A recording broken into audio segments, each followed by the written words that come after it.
8 straight wins. The streak began in October of 2015 for 4-star Crook. She's been untouchable ever since as a Yaddo repeat in the making. 2-year-old filly, I Still Miss You, was a 1-5 favorite when her perfect record came to an end. She might be even more highly regarded after that defeat. We'll tell you why. And Belmont Stakes winner Taproot will be back in action for the first time since his Triple Crown triumph as the morning line favorite in a loaded Travers field. The fun and games, they get serious Saturday for the Belmont winner. Welcome everyone to another edition of Saratoga Live. It's Travers Week. It's presented by Claiborne Farm. 100 years of doing the usual unusually well. Great to have you with us on a tremendous day here on this Friday afternoon. It is New York Showcase Day as we anticipate a monster Saturday coming up here in Saratoga Springs with Travers Day in a loaded undercard. Greg Wolf alongside former New York Met, Los Angeles Dodger Paul LaDuca, and a great day today to showcase these New York-breds who are up and coming at the sales and also in competition worldwide. Yeah, and a little eclecticness on this card too as well. You're gonna have 2-year-old fillies going a sprint distance, like in the open when Wolfie was saying about 4-star Crook. What amazing mare! So you can see mare's gonna go on the turf, and then you're gonna see the big boys go long in the Albany Stakes. You got a little bit of everything today, and a good way to show off all the Empire State breds. Yeah, we have some great racing for you coming up this afternoon. This is a look at the race schedule, and we're going to bring you the Pick 6 this afternoon. Race 6 is just a few minutes to post. We're approaching the 4-minute mark to post. That starts the Pick 6. The NY-bred's late Pick 5 begins in the 7th. That is the Yaddo, where 4-star Crook will look to make it 9 in a row.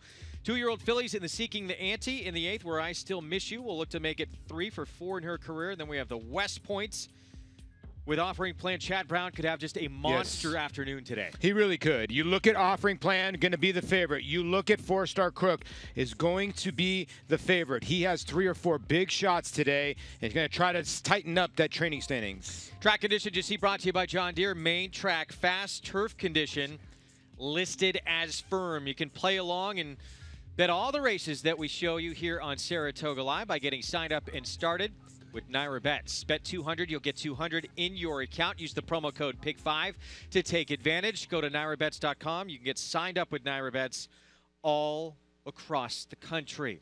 With more on our Friday action coming up, let's check in with Maggie Wolfendale.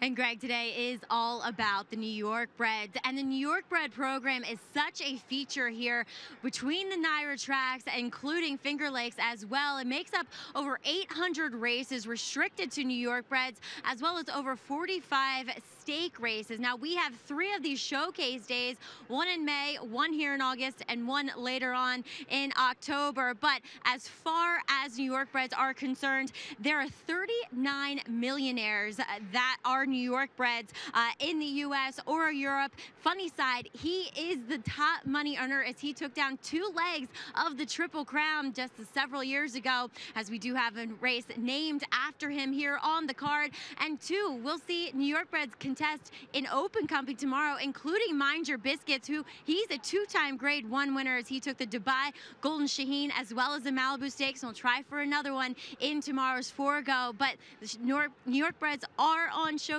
today, and looking forward to what all they have to offer. For more, let's check in with Andy and Tom.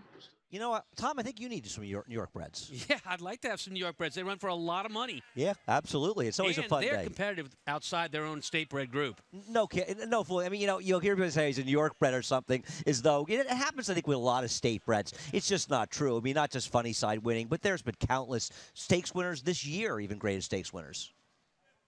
Yeah, indeed, there have been. So we got a big day today, Andy. Look, Chad Brown, they talked about it a little bit. He's going to run a lot of favorites today. He's 2 behind Todd Pletcher, already starting to catch up on today's card. I think he has a chance to really make his name in lights as far as the New York-bred program goes in tomorrow's newspapers. Oh, I agree, and tomorrow's card as well. It's going to be hard for Todd Pletcher to hold on to that lead going through today and tomorrow. No doubt. I mean, you look at races 7, 9, and 10. He'll have 4-star Crook in that Yaddo. It's going to be a heavy favorite, reeled off 8 in a row. He's got Twisted Tom, who's the horse to beat in the Albany. And then prior to that, got another one who's going to be another big price in there, an Offering Plan. So he's loaded today. And all 3 of them are not going to be worse than second. I just don't see Offering Plan not being right there. Maybe Get Jets. I know a lot of people are on that horse.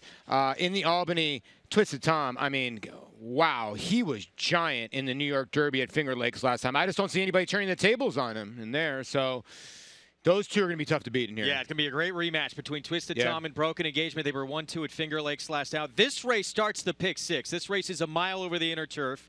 New York-breds, of course, in a $40,000 maiden claiming event, Paul. And right now the favorite, New Canaan, it's Linda Rice, Jose Ortiz, and the stretch out here at start number 2. Yeah, and the horse that ran like she needed to stretch out, very even race, got off slow, and then just sort of ran around there, and actually ran okay, closed up a little bit of gap, comes back in Linda Rice fashion, no worries, comes back in about 13 to 14 days, wheels right back. And, you know, this filly probably didn't get a ton out of the first start, but just enough to stretch around 2 turns. Grandpa's Ariana, the 6, is taking all the money, at least second money, 6-1 on the morning line for George Weaver. She's going to stretch her legs, and being a daughter more than ready, should like it.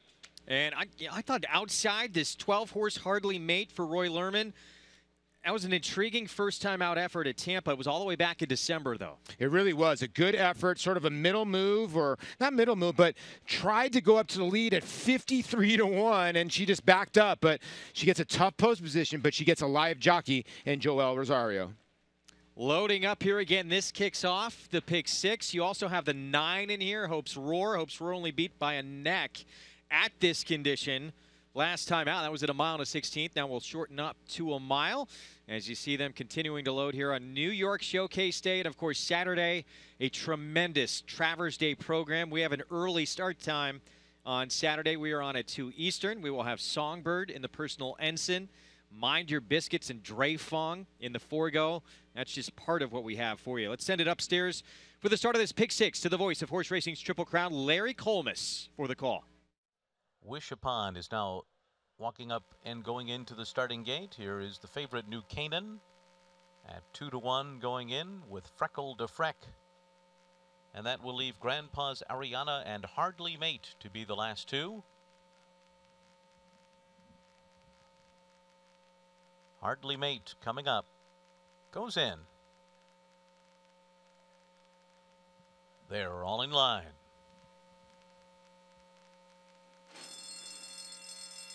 They're off. New Canaan did not have a good beginning. It is Wish Upon who goes out to the early lead. Jacqueline D with speed on the inside. Grandpa's Ariana is close up. Havana Fair is going up on the outside to be a part of the pace too. And then Terrell Soleil to the outside. New Canaan, who hopped in the air at the break, is in mid-pack now, up right behind the leaders as they make their way around the turn. Then Freckle to Freck on the outside, and right up there too is Hope's Roar in between horses. Wish Upon is down on the inside. Then Corey Q, Tiffany's Vision is next as they make their way on to the back stretch. And then on the far outside is Cat's Girl Kayla, and at the back is Hardly Mate. They went 23.55 for the quarter. Jacqueline D's the leader by a half a length up the backstretch. Havana Fair on the outside running in second. Terrell Soleil is third. Grandpa's Ariana fourth at the hedge, and right behind them Hope's Roar follows in fifth. Then Freckle to Freck, New Canaan. Hardly Mate squeezing through an opening on the inside all the way up into fifth position. Only 4 lengths off the lead. New Canaan's in traffic. They're all going to have to steady hard. New Canaan's had a very rough go today. They make their way into the far turn. Jacqueline D on the inside battling for the lead with Havana Fair. Terrell Soleil is coming up to them from the outside. Hope's Roar's behind them. On the inside comes Grandpa's Ariana, and they're into the stretch, and it is Havana Fair and Jacqueline D, and on the inside, Grandpa's Ariana, and on the far outside, Hope's Roar is coming alive too. It is Havana Fair, Hope's Roar on the outside, Grandpa's Ariana down toward the rail. Corey Q making up late ground. It's going to be Hope's Roar. Hope's Roar will do it. Havana Fair was second, Corey Q was third, and it's close for fourth in a final time of 1 minute 37.23 seconds. 15th time the charm here for Hope's Roar. Jorge Abreu, Luis Saez team up. Yeah, tough trip for a couple of contenders in this race. The favorite, New Canaan, didn't break well. Had to steady down the backside, as did the horse on the outside, Hardly Mate. Tried to sneak through on the rail down the backside, and sometimes you pay the price for that, and Joe Rosario certainly did going into the far turn, checked hard into that turn, cost him the race. And so what happens? An unusual result with Hope's Roar winning. Yeah, I mean, Oaksroar actually lost to a horse, Hollywood Cat, that came in and finished third last time out in the New York Stallion Series race. 15th time was a charm for this horse, but I think it was all about sort of trips and who was able to get a little bit lucky in here. The 9 got the right trip, the 7 got the trip, the 12 is the one, Hardly Mate. Be interesting to see if that horse got claimed out of the race. Hardly Mate should have won. Yeah, I know. Well, the more I look back at this race, Andy, I'm not so sure. I think the one in here, if you go back and you look at this, Corey Q got absolutely butchered about 3 times, and Chad Brown would have cut into that lead. I cannot believe the horse even ran third in here, but you got to give credit to Hope Roar. When he tipped out, he doesn't really, or she doesn't really love to win, being 0 for 14, but she was able to grind it out past Havana Fair, a giant long shot. Yeah, 53-1 on that second place finisher, but it's Hope Roar's day today. Now gets that maiden scores a 5-year-old mare, career start number 15. We're going to take a break, and the action still to come. He's a tough and New York-bred, as you will find in training. A Breeders' Cup Sprint rematch for Mind Your Biscuits with Dreyfong. We'll preview the Forgo next. Summer of Dreams 4 is back at Foxwoods, and we've got guaranteed millions in cash and prizes up for grabs. Sign up free for Foxwoods Rewards and earn points playing our World Series of Poker and the Big Dream Slot Tournament with Mario Lopez. Also, try our new skill-based slots. Then, use your points for summer wonders like Lobster Madness, golf at the Lake of Isles, and shop the region's only indoor Tanger outlets. Foxwoods Resort Casino, the wonder of it all. Find your wonder now at foxwoods.com. Make NY-bred your home for online horse racing and betting. Use NY-bred to bet on live horse racing from around the world. Bet from anywhere, anytime using your computer or mobile device. Earn valuable reward points on bets. Play in our exclusive promotions and earn cash rebates. Sign up at NY-bets.com and start earning your sign-up bonus today. NY-bets, racing's best play. Use promo code PICK5 to get a $200 new member sign-up bonus on NY-bets.com.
You're watching Saratoga Live. Good to have you with us on this Friday afternoon. Greg Wolf, Paul LaDuca with you here upstairs. Want to remind everybody to get involved with this, the Saratoga Showdown online contest.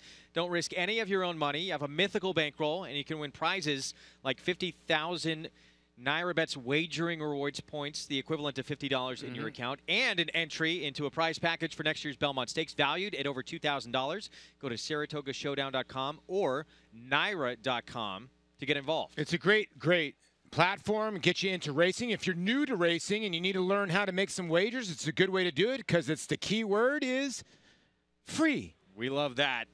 Luis Saez getting used to this winner's circle here today. His second win here on the card. He teams up with trainer Jorge Abreu and New York Final Furlong Racing Stable. A 5-year-old mare. Patience, persistence pays off. Yeah, it really does. And she finally got it done. 3rd time blinkers. And she's one of those type of mares. She has to be perfectly timed. Good job by Luis Saez. Let's give credit to the runner-up here, Havana Fair, at a giant price for Nick Zito and Tyler Gaffalione. Almost shocking, 31.20 in the middle. And a little bit unlucky, Corey Q.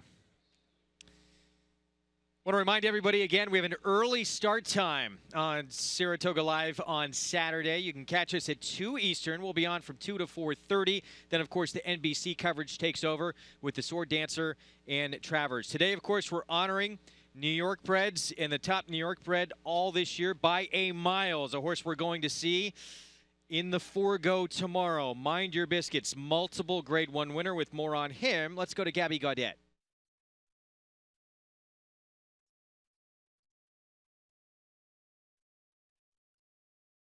Your Biscuits will be heading to tomorrow's Forego, but I did get a chance to actually speak to Chad Summers about this talented runner, and his story begins well before he started to race. He actually was not able to meet the sale price as a yearling for $47,000. Then he couldn't even be sold for the asking price at the OBS sale as a 2-year-old. So Chad Summers ultimately, when it was all said and done, purchased him for the bargain price of $30,000. Now, he is pretty much a prototypical New York-bred success story, as he started out amongst New York-bred maiden special weights and slowly built himself up that ladder, and now a 2-time Grade 1 winner, including the Golden Shaheen at Dubai 2 starts back. But he looks like a talented runner, and well, he's going to try to keep on keeping up that ladder, or keep stepping up that ladder after tomorrow's Forego, as he is the 5th all-time leading earner of New York-breds. Greg. Gabby, thank you. There is a look at the field for the Forego. It is a Breeders' Cup Sprint rematch. The champion there, Dre Fong, back in action against third-place finisher of that race. Mind Your Biscuits, going to be great to see those two go back at each other. Of course, Mind Your Biscuits, former Grade 1 Malibu winner, and Runhappy, a former Grade 1 Malibu winner. In fact, that was the last Grade 1 that he was ever able to take on the racetrack. An incredible racehorse. He was undefeated sprinting. And, of course, your 2015 Breeders' Cup Sprint winner. What's he up to these days at Claiborne in Paris, Kentucky? Here's the story of Runhappy in his new career at stud. Yeah, that was probably one of the most famous stalls in maybe central Kentucky, maybe the country or the world even. You know, it had Bold Ruler, Secretariat, Unbridled. Now it has Runhappy, so we can see if he can continue on with the tradition. Well, we bought Runhappy at the Keeneland sale several years ago and bought him for $200,000, so best investment I ever made. You should go back and watch his maiden race. He like bolted to the outside and came back in, and there's no reason he should have won that race. I think he even got left at the gate, maybe. Obviously, he was very green. It was his first start. He was all over the track, but still won by 8 lengths, so that was very impressive. He's a drug-free horse. We think sports ought to be drug-free, so we try to practice what we preach. To have a horse that was medication-free throughout his career speaks volumes. I mean, you know, most of them have to have a little something every now and again. Yeah, that makes him pretty unique in today's world to run at the level he did for a period of time he did it.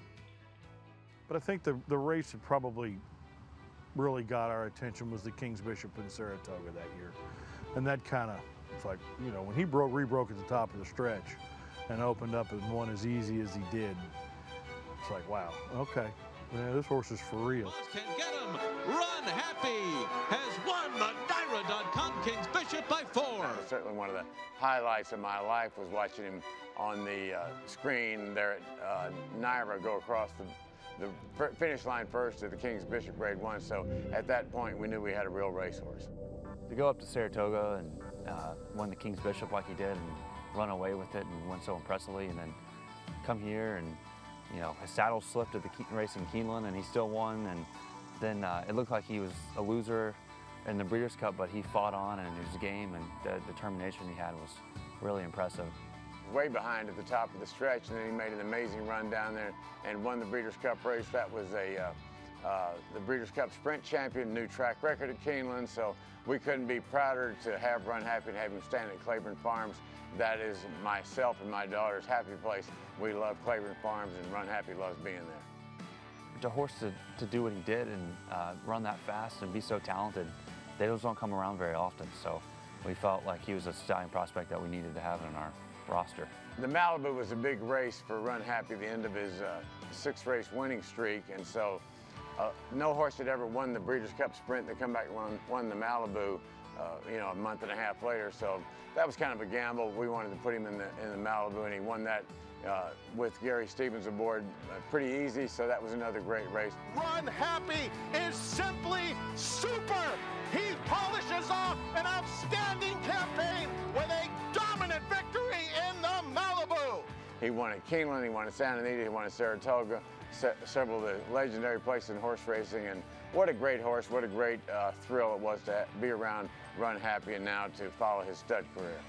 You know, so we're really glad to have Runhappy, and you know, that stall was empty when came time to recruit him to be a stallion here, and the owners are big fans of Secretariat, so it was kind of a natural draw, and one of the big selling points, I guess. Maybe that's why we got him. I don't know, but it certainly helped, I'm sure.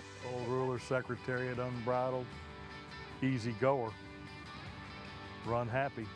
He's going to have to earn his spot on that door to stay on that door. Well, he was an incredible racehorse, and for the very first time he ever came out of a starting gate, kind of announced to the world, here I am. His debut at Turfway Park, you're the one who actually brought it to my attention. It was sensational. Adrian Garcia was aboard.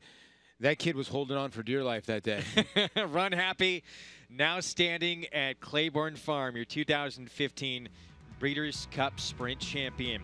Still to come, Hall of Fame jockey Ramon Dominguez gets fitted for his red jacket. Saratoga's Walk of Fame gets its newest inductee.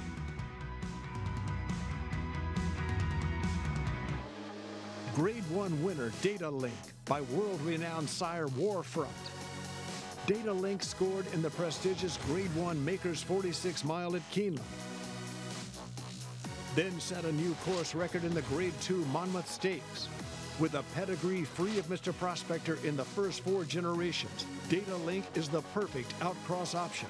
His first weanlings turned heads, selling well above the stud fee. Data Link at Claiborne Farm.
Back on Saratoga Live, good to have you with us as we get set for the start of the NY-bred's late pick 5 sequence here in race 7 coming up. Earlier today, Hall of Fame jockey and 3-time Eclipse Award winner Ramon Dominguez got his red jacket presented by New York Racing Association President and CEO Chris Kay as he was inducted into the Saratoga Walk of Fame. Pretty cool for Ramon. And one of the best things you can ever get as an athlete is a compliment from your peers. And I remember talking to Angel Cordero Jr., and I said, who do you think is one of the better riders you've ever seen? He said, Ramon Dominguez, without even taking a second. He goes, for his size, for how tall he was, he had the softest hands I ever seen on the back of a horse. And still, that ride he gave Little Mike in the Breeders' Cup Turf is still one of the best. And had a 6-win day here at Saratoga. Yeah. Career ended too soon, too. Yeah, absolutely. His career cut short in 2013 when he was at the top of his game. Ooh. He'd won 3 consecutive Eclipse Awards as this outstanding jockey in the country. Still holds the all-time record for wins here in a 40-day meeting with 68. He's got like 20 riding titles, Greg, in like a 22 to 23 meet span. It was insane, the run that he was on. Incredible. And as talented a rider Yes. as he was, an even better person. Yes. And he is a tremendous ambassador for this game. Up next, we're 15 minutes to post in the start of the NY-bred Late Pick 5. It starts coming up. The only place to play this lucrative sequence outside of New York is with NY-bred. We've seen incredible payouts this meet. Some of the best values in all of racing in the minimum single winning payout, $150,000 on Saturdays, $300,000. Go to NY-bred.com to sign up and play this sequence. Paul, it starts here in the Yaddo, mile and a 16th on the turf, and I don't care what level, what kind of horse you are, who you do it against, when you win 8 races in a row, that is special, and that's what 4-Star Crook has done. Yeah, she is special. And I tell you what, her race at Parks was maybe her best. I mean, a couple of her races, she looked like she's gotten ready to get beat. But last time out, she was giant in Philly. You know, Cambodia, the 3rd place finisher, came back to win the yellow ribbon. But this is why she's the best in here. You know, Act Naughty tried to keep her sort of pinned in. If you think about it, you know, Castellano at the time was trying to play a little bit of possum with Act Naughty and lost that, but the horse still overcame it. Well, got the better of her stablemate, Andy, on that occasion, but Act Naughty coming back to face her friend here again. Yeah, but there's no question that the favorite at 4 to 5, 4-Star Crook is way the horse to beat. I think the questions are, you know, at some point maybe she gets in enough trouble and somebody beats her. And you got to admit, Tom, Act Naughty, the 7, and we can move on to the other Chad Brown runner, the 7, Act Naughty. She's a vastly improved filly. A very, very improved Now filly. mare. With her, she has that ability to do what the good ones do, which is have that explosive turn of foot at the end of the race, which I really like. But pay close attention to her and how she makes the turns, particularly here at Saratoga. They're tighter than they are at Belmont. And for Act Naughty, she seems to have a little difficulty with those, particularly the first turns. I'm going to be watching that. You cannot give that up when you're running against a big-time favorite in this race. Bree, just make sure.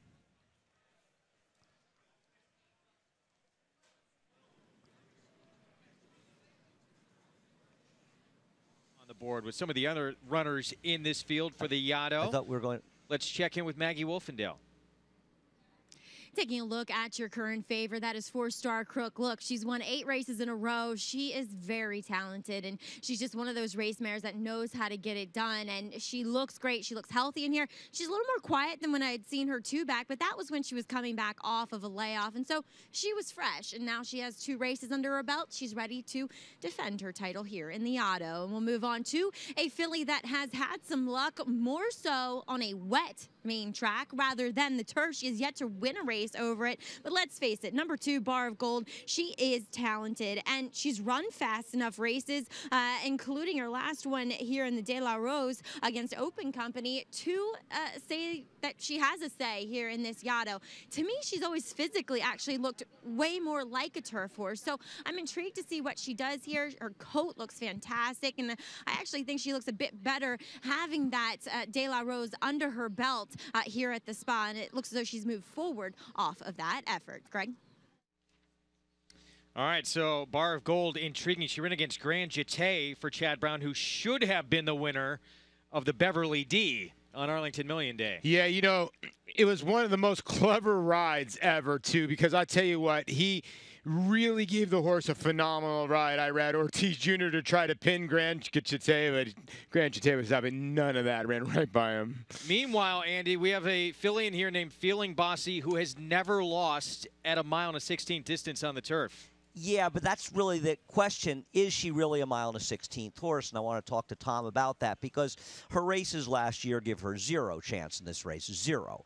But her races this year are a different story. She's run well both times, but they've been at 1.25 miles and 1.5 miles. So, Tom, is she an improved filly as a 4-year-old, or did she really improve with the added distance? Well, anytime you've won 3 of your last 4, as she has, you've won going from 1 mile all the way to 1.5 miles with a horse like this. Excuse me, to 1.25 miles with a horse like this.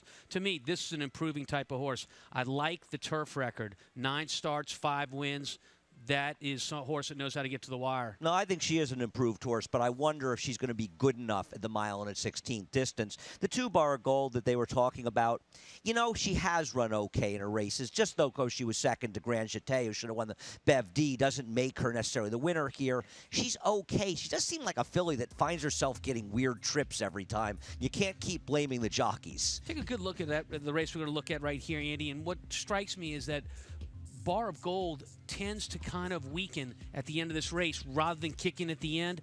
So those are one-turn races at Belmont. Oh, excuse me, this is a Saratoga race, my bad. But still, to see her weaken at the end when she looked like she had great position tells me maybe she doesn't want to go this far. She's kind of just running in place there as the field was coming together in the late stage. And I'll tell you something interesting about Bar of Gold. She has never won a race that wasn't a New York-bred race. Now, these are New York-breds. She's run some fabulous races, running second. I think she was second the test, second the Prioress, but she's only won against New York-breds, but she's talented. Maybe one day she gets the right trip, though I don't like her here.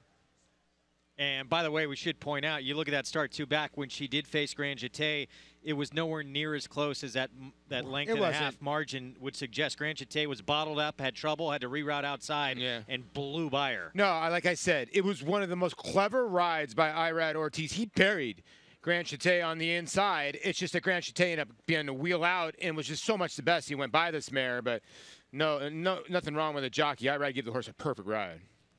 Post Parade is coming up.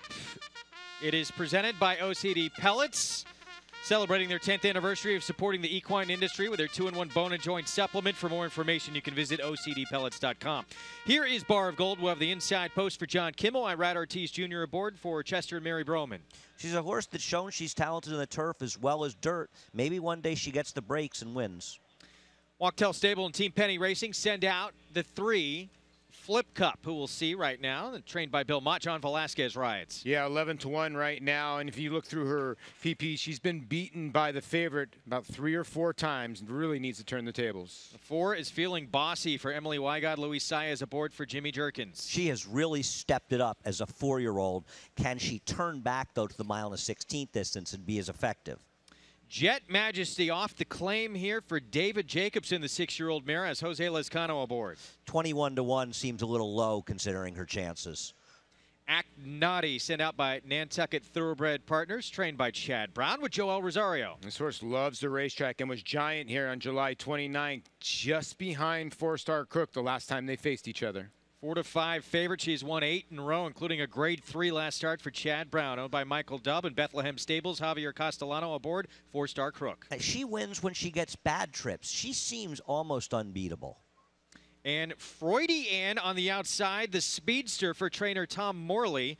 And it is Fergal Lynch in the irons. Only one way to go with her, and that's go to the front. A good scratch for her with Barrel of Dreams. Still, it's a tough task to beat the favorites. Naira Betts, late pick 5. It begins right here. Paul, were you brave enough to go after this today? Yeah, I think so. Like I said, I don't think you don't need to really go too much in here. 2-7-8. I'll use Act Naughty. I'm going to try to beat 4-Star Crook. Listen, if this goes 8-8, you're not going to get much back. But listen, when you're trying to beat a horse that's won 8 in a row, I'm in agreement a tiny bit with Andy where she could be unbeatable. I thought Bar Gold was good, and I'm wondering if they send today. I think that's their best chance to send and stay right behind Freudy Ann, the 10, and hopefully get first jump, and hopefully 4-Star Crook's off her game. I know a lot of people might take shots against I Still Miss You in race number 8. I think it's the horse to beat. Get Jets, Offering Plan, by far the horse to beat. Twisted Tom's going to be tough. I do use Can You Dig It in case the race falls apart. And then race 11, that's a race you want to press Al Bigger Brother.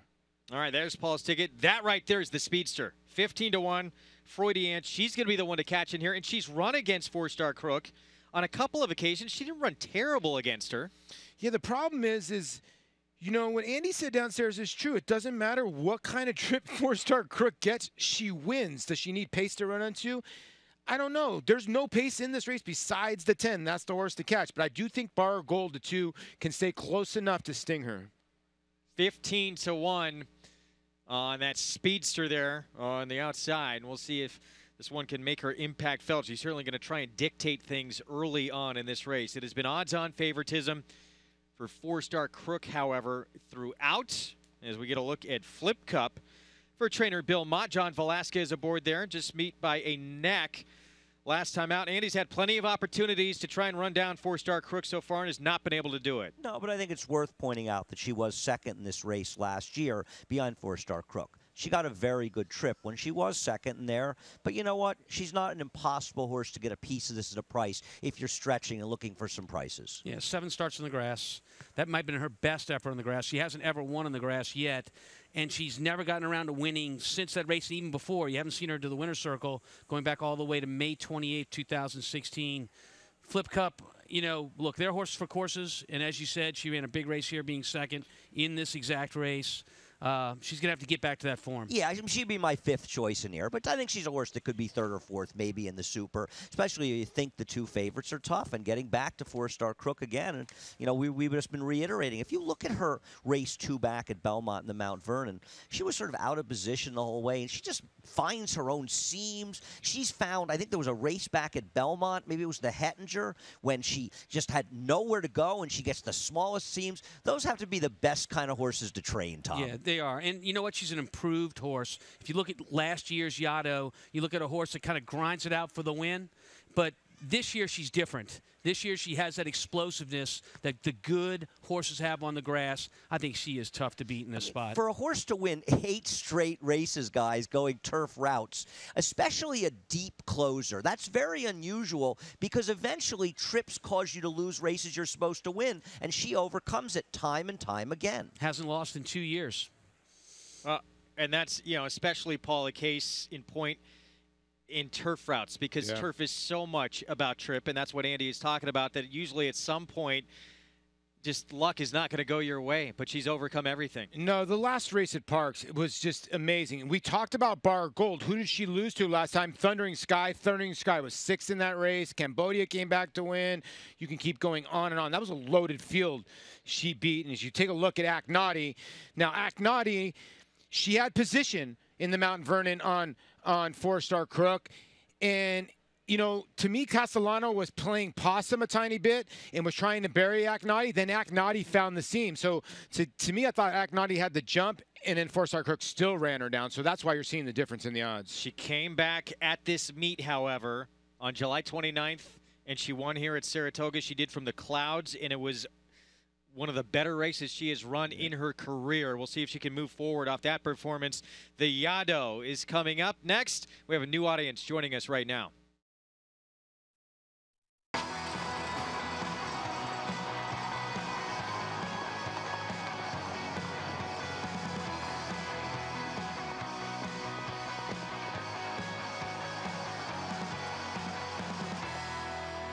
Welcome to Saratoga Live, and those just joining us on Fox Sports 2. Great to have you with us at the premier race meet in all the country. It is Travers Week. Of course, Travers, the big one on Saturday.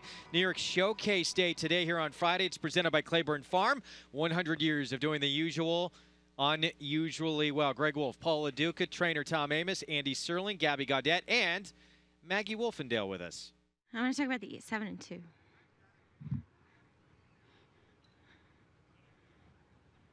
Here out on the track, taking a look at number 7. That is Aknati for trainer Chad Brown, his other horse in here. And going back to when these two ran against each other, I mean, I much preferred 4-star Crook. And it seems as though Aknati, well, 4-star Crook still looks tremendous. She's gone the right way. Each race that she's had this year, this being her 3rd, she's taken a step forward physically and just looks stronger. It's moving well out here on the track, and I just like what I see from her. I don't know if she'll be able to turn the tables on her stablemate, but it'll be interesting. And Bar of Gold, yeah, she's kind of one that is just waiting to break through. I thought beneath her jockey here in the warm-ups, Irad Ortiz kind of breaking away from the pony now and doing some figure 8s and jogging, and maybe that's just a kind of reminder to get out of the gate a little bit.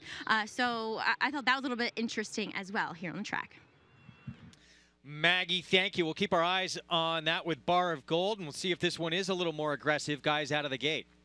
Yeah. Listen, I mean, people are going to try to get position. You never take a horse like 4 Stars Crook out of her game. You know, sometimes I'm a fan. I know that people may not believe that. I'm just a fan of horses like 4 Stars Crook, and I find it very hard to root against her. Well, I'm going to root against her. I'm going to root against her with the stablemate, Act for the Chad Brown stable. Again, I'm going to be watching closely how this filly negotiates the turns, but I love the way she burst at the end of her last race, which was an open A other than. Obviously, this is a little bit better race than that. But at the same time, I think a horse coming off a very, very nice race that could jump up. That was a good field last time. She's improving. She finally got her act together. It is a big difference, though.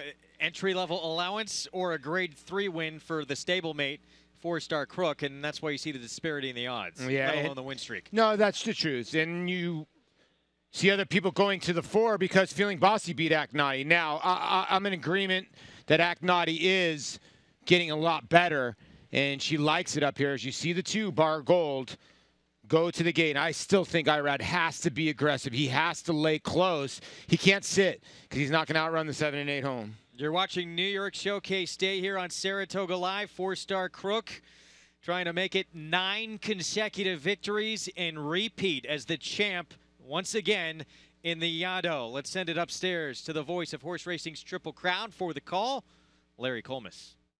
Act Naughty taking her spot in the starting gate will be followed by the favorite and her stablemate 4 Star Crook at 4-5.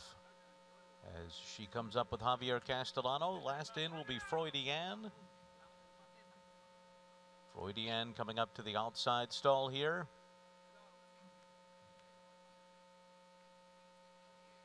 A little bit resistant is Freudian as 4 Star Crook goes down a notch to 3-5 on the tote board.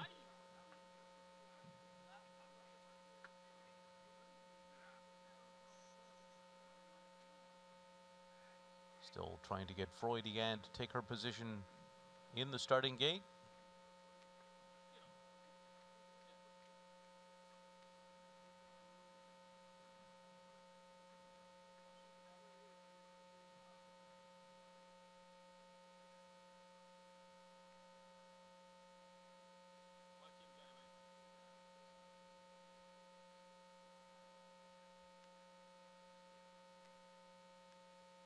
Looks like they've got her in there now. Jet Majesty getting a bit riled up. All in line. They're off in the Yaddo. An even beginning here. Bar of Gold on the inside. On the far outside, Freudian. These 2 out for the lead together. Flip Cup away running in 3rd. Then Jet Majesty. Feeling Bossy on the inside. Followed by 4 Star Crook, who will be second last into that turn ahead of stablemate Act Naughty, the trailer. Freudian has cleared from her outside position and will set the pace here and do it comfortably by 2. Bar of Gold and Flip Cup, second and third to a 23.71 quarter. Feeling Bossy behind them, then Jet Majesty, who's 7 lengths off the lead onto the backstretch, joined inside by 4 Star Crook.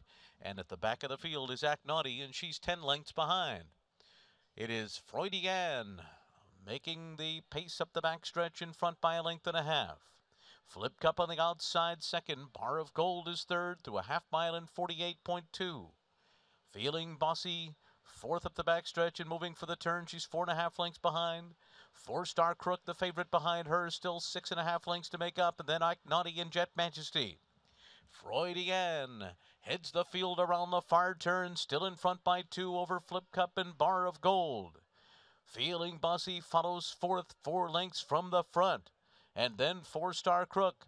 Javier Castellano is getting her going now, and she's going to come up outside of horses while Act Naughty will save more ground. They're into the stretch. Freudian the leader. Flip Cup 1.5 lengths behind. 4 Star Crook's got a lot of work to do, but she's closing in the center of the course, and Bar of Gold has slipped through an opening on the inside, and now she's in front. Bar of Gold on the outside. Flip Cup and 4 Star Crook, but Bar of Gold does it. Bar of Gold wins the Yaddo. 4 Star Crook settles for second today, then Flip Cup and Act Naughty in 1 minute 40.12. Bar of Gold, the shorter route around. Irad Ortiz Jr. for John Kimmel to win here in the Yaddo. Yeah, he won the race out of the gate and was able to lay second in here, and he laid very patiently the whole way around, never asking. He actually let the 8 make the move first and just had a ton left. Tom talked about a horse tiring at the end, but he waited as long as he could. And he rode that very pristine ground down the inside. Keep in mind the rails have just come down for the first time in a long time in the Mellon course, and she really took off with that inside ground. Great ride, an easy win. 4-star Crook, she just didn't have the same kick on the outside, but the winner had a great trip. No, the 2 Chad Brown horses, 4-star Crook, the 8, and Agnelli, the 7. The 7 actually got in trouble down the lane, had to shift to the outside. Look, those 2 horses were in the back of the pack, and, I mean, at some point you've got to realize the urgency of what's happening up front. They were just a little late to the party, but Bar of Gold, unlike what I thought she was going to show today, showed very, very good finish. 5-1 on Bar of Gold. Ran very good here in the De La Rose. Just missed against Thundering Sky back on August the 5th here, but that was a big-time effort. But again, trip plays a big part of the story here. Well, it does. It plays a giant part. And she ran into a race where there was just no pace, and it was a smart ride by Irad to lay off the 10 in here and not really worry about that foe and just finish nicely. Standing by with Irad Ortiz Jr. Let's go to Maggie. And Irad, just pulling up here, you said, I knew she could do it. Obviously, Bar of Gold, a very nice filly, and yet she still remains undefeated against New York-breds. You got a nice trip, though, along the rail. Yes, I say that because I've been working her, and she got such talent. She got too much talent, and I told my agent, I love this filly. I don't know why, but she got some talent, so I want to stay on her. And thanks God, I got the trip I want. Like I talked to the trainer, I want to be behind Amazinani. And she got a short run, so I want to wait the longest I can and work out great. I wait, get through the rail, and she explode. And Irad, I noticed your warm-up. You kind of said to her, get your feet up underneath you. Let's break sharp here. And also, the rails are down, Irad. How good is that ground down towards the inside? The turf course right now is really good. It's pretty fair, but every time it's good, safe ground in those turns, tight turns. And I warm them up because she's been breaking a little slow out of there. I want to be riding behind the speed. I have to have the jump on 4-star Crew and Ante. I know they're going to come flying on the end. I want to get the jump on them. They are nice fillies. I did. Work out perfect for me. I want to say thanks to the owners, Chester and Mary Rowan, and the trainer, John Kimmel, for giving me the opportunity to be in this really nice filly. She really is. Wonderful to see Bar of Gold back in the winner's circle for the Bromans. Congratulations, Irad. Thank you. Great. Maggie, thank you. There, Chester Mary Broman, Bar of Gold takes the Yaddo. Coming up, a filly running for a departed friend, Mark Whipperman of Gold Star Racing Stable, planned to claim the mare Lions terms with his friend Darrell Bork. They got the mare, but there was no celebration as Mark learned his friend and partner had taken his life that same day. That mare, the mother of I Still Miss You, named in Darrell Bork's memory. We'll hear from Mark Whipperman when we come back.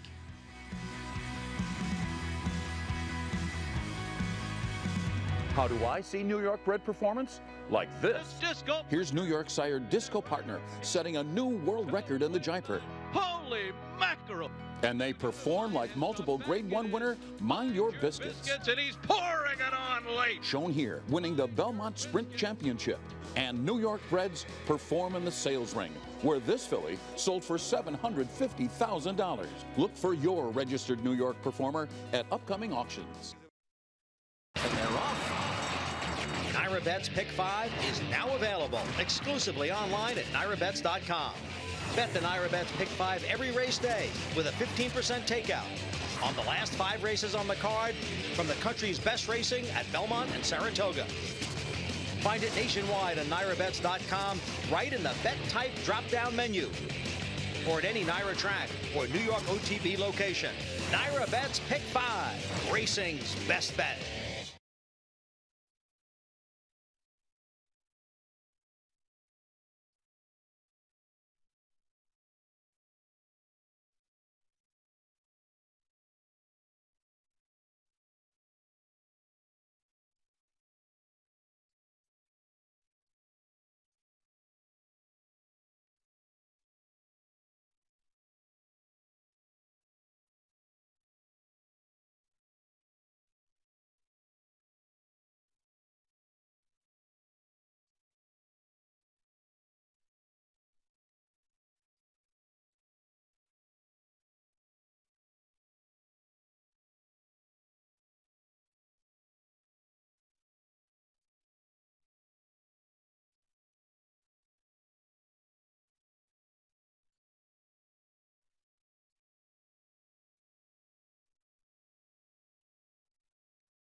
Back on Saratoga Live and in the winner's circle here in the Yaddo Bar of Gold, trained by John Kimmel, Irad Ortiz Jr., Chester and Mary Broman, and this 5-year-old mare by Medaglia d'Oro out of the Lemon Drop Kid mare, Concord Kid, the win.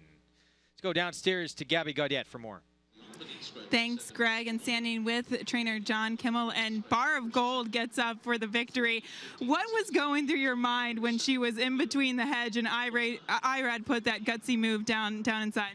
Well, we've always thought she got a little timid at times being down and pushed around on the inside. So I had just conversed with Irad when he got off the horse. I said, did you kind of set that up? He said, yeah, I knew if I kind of faked like I was going to go outside and then came back in, that he was going to give me the space. And once she got through, he had been waiting a long time to get to ask her, because she has a really quick turn of foot. And he waited.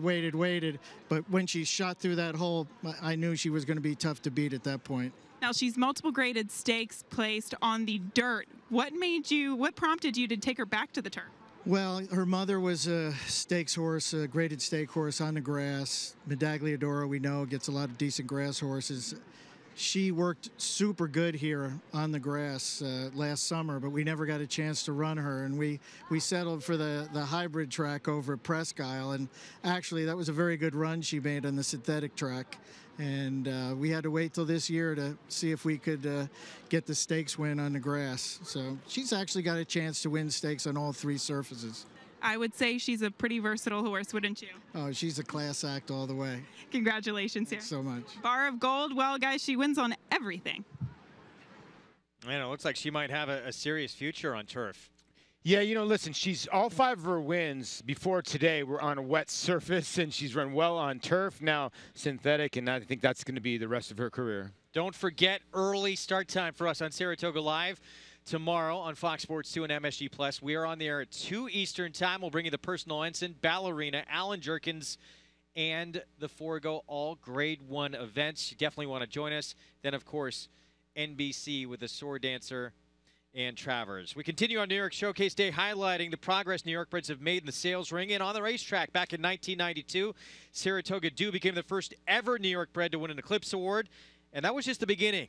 From a Derby with Funny Side to Mind Your Biscuits winning in Dubai this year, New York-breds, as Tracy Egan explains, have come a long way, and the world is taking notice.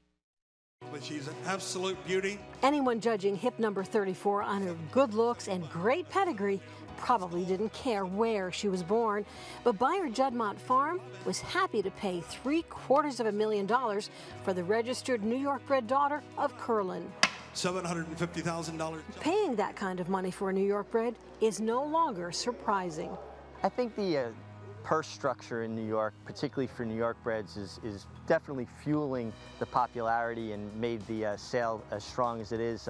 People see that New York-breds are starting with an advantage. And you know, years ago, New York-breds kind of stood out from the crowd a little bit, maybe not in a positive way. Well, now they look just as good as Kentucky-breds or horses from anywhere. So I think, again, when you talk about overall quality, it's there with the New York-breds. And the fireworks were not contained to the select sale, where 8 of 10 New York-breds offered found buyers for total sales of $2,400,000. And the New York-bred yearling sale was record-breaking on every level. 25% of horses sold for 6 figures. Sales totaled more than $16 million. The key was great demand for quality individuals, like this sales-topping son of Cairo Prince. $500,000. That home run was hit by breeder and consigner Chris Bernhard of Hidden Lake Farm. I feel like everybody across the country now are coming in and starting to pay attention to it, which is rewarding from a seller's perspective for sure. So the sales prove that buyers now recognize that the state's breeders are producing higher quality horses that perform well in the sales ring and on the track, where results are further rewarded by the New York breeding program. The best aspect of the program as a seller and an owner would definitely be the award structure. Learn more about New York Awards at NY-breds.com. This is Tracy Egan for the New York Thoroughbred Breeding and Development Fund.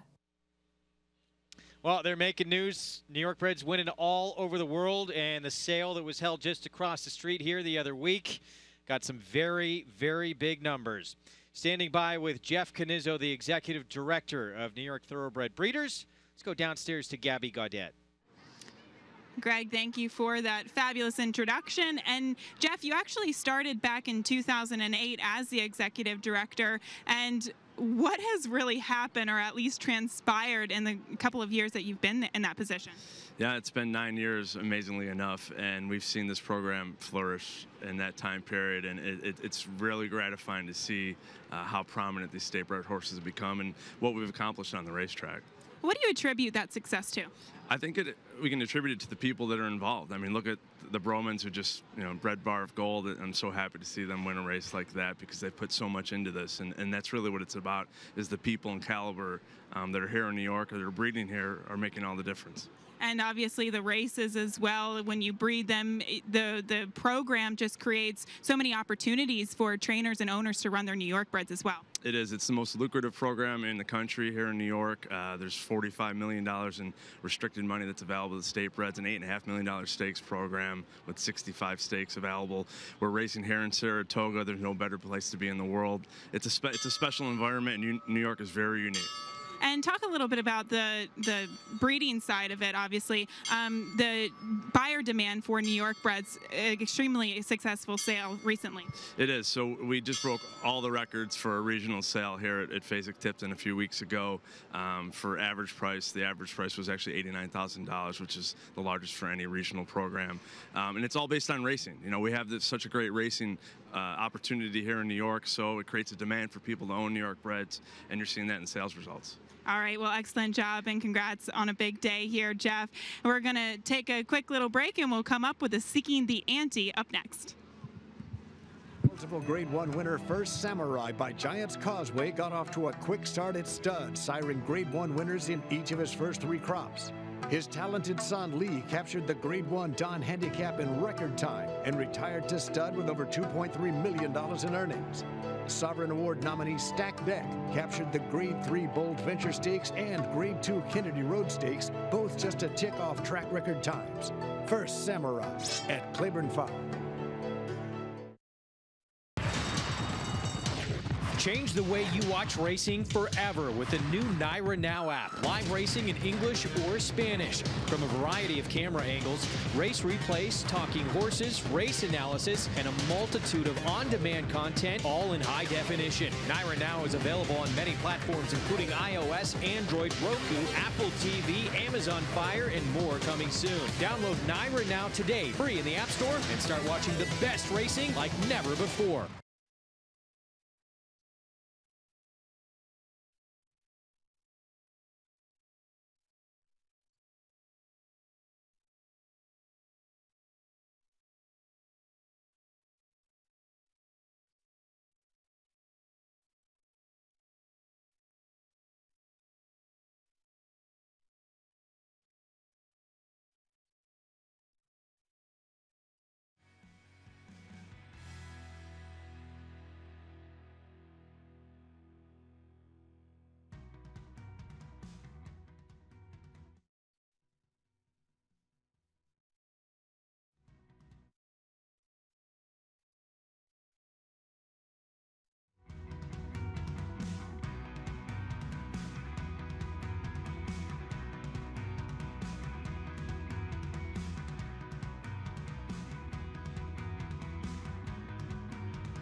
Welcome to Saratoga Live. It is presented by Claiborne Farm. 100 years of doing the usual unusually well. Welcome to those just joining us on Altitude Sports Network. Great to have you with us. It is Travers Week at the premier race meet in all the country, and the day before the Travers, of course, showcasing New York-breds. You can play along from home as you watch all the races that we bring you here on the show by getting signed up and started with NYRA Bets. Bet 200. You'll get $200 in your account. Use the promo code PICK5 to take advantage. You can play NYRA Bets and get signed up with them all across the country. Greg Wolf alongside former New York Met, Los Angeles Dodger, Paul LaDuca. Great day to showcase these New York-breds that are bringing money at the auctions, doing great at the sales, and, of course, performing all across the world, which we saw with the top New York-bred in training this year. Mind your biscuits, who we'll see tomorrow in the Forego on this show. Early start time tomorrow, 2 Eastern. Yeah, and you can argue he's the best sprinter in the world right now. Yeah, and the New York-bred program has just elevated and gotten better and better. You know, you used to look to the little side where it says breeder to the side, whether it was West Virginia bred, whatever bred, Kentucky bred, Florida bred. New York-breds have gone up and up and up and done a great job. And listen, the sales in the sales ring for Phasic Tipton proved it. Well, it's a day, Andy Serling, Tom Amos, that we love to see and celebrate these New York-breds who continue to make news all across the country and worldwide. And up next, we have 2-year-old fillies we're going to see in the Seeking the Ante. Well, it's pretty cool that there's 2 horses in here. Pretty cool there's 2 horses that broke their maidens in California in this race. So it shows they're out there, but they see the money for these races, and they're bringing them back just as they should. And both of them are players, but I still miss you, the 8. 6-5, not really sure. That's not a little short, but she's pretty good. She's pretty good, but as a heavy favorite in her last race, you're looking at her unable to run down the leader. I understand Pure Silver came back and ran a very good race after that, but you're talking about 35 cents on the dollar and she can't get to her. It makes me wonder if this horse is more speed-oriented rather than chase and try to get to a lead horse. I agree, and I had this conversation with Gabby this morning when we handicapped this morning on the show, and I agree. She could not get by her. Now, Pure Silver won the Adirondack. Obviously, it flattered her, but Pure Silver also rode the Gold Rail, and that's a different discussion. What Tom is saying, and I agree with him, is we're not sure she can really rate, and I doubt that she outruns the 3 Pause for Cause early. Now, how about the 9 Trouble for Skylar? She not only has speed inside of her, she's got speed outside of her, and the 9's a pretty talented horse as well. Got to believe that they like the post they drew.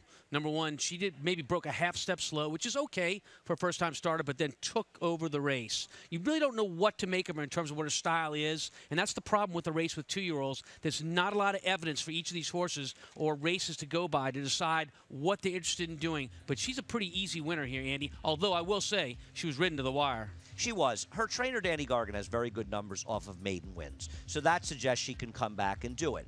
He's only over 2 off of maiden debut winners. It's a small sample and meaningless, but we don't know if he can get these debuters because, as I'm sure you would say, Tom, getting a horse to win its second start after breaking its maiden first time out might be one of the toughest jobs for a trainer.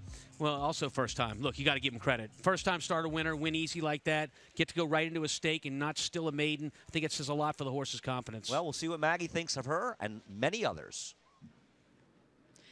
Guys, these California horses coming in to face New York-breds for the first time, I think are extremely intriguing given what I'm seeing from them here in the paddock, and both of their trainers are here, which I also like to see. And Peter Yurton will send out number 7, Newport Breeze, and I thought despite her earning a slower type of figure for that win, she was resilient. She was in about a 6-horse pastel down the backside, and the only horse that laid off of it came to challenge her, and she put that horse away. She's beautiful. She is so nicely put together. She's strong looking. She's confident in here. It looks as though the ship across the country has not knocked this young filly whatsoever. Moving on to Doug O'Neill's entrant, that is number 5. Cause We Are Loyal, he's here as well, and this is a filly that I think the more ground she gets to cover, the better. Now she's going from the 5.5 to the 6.5.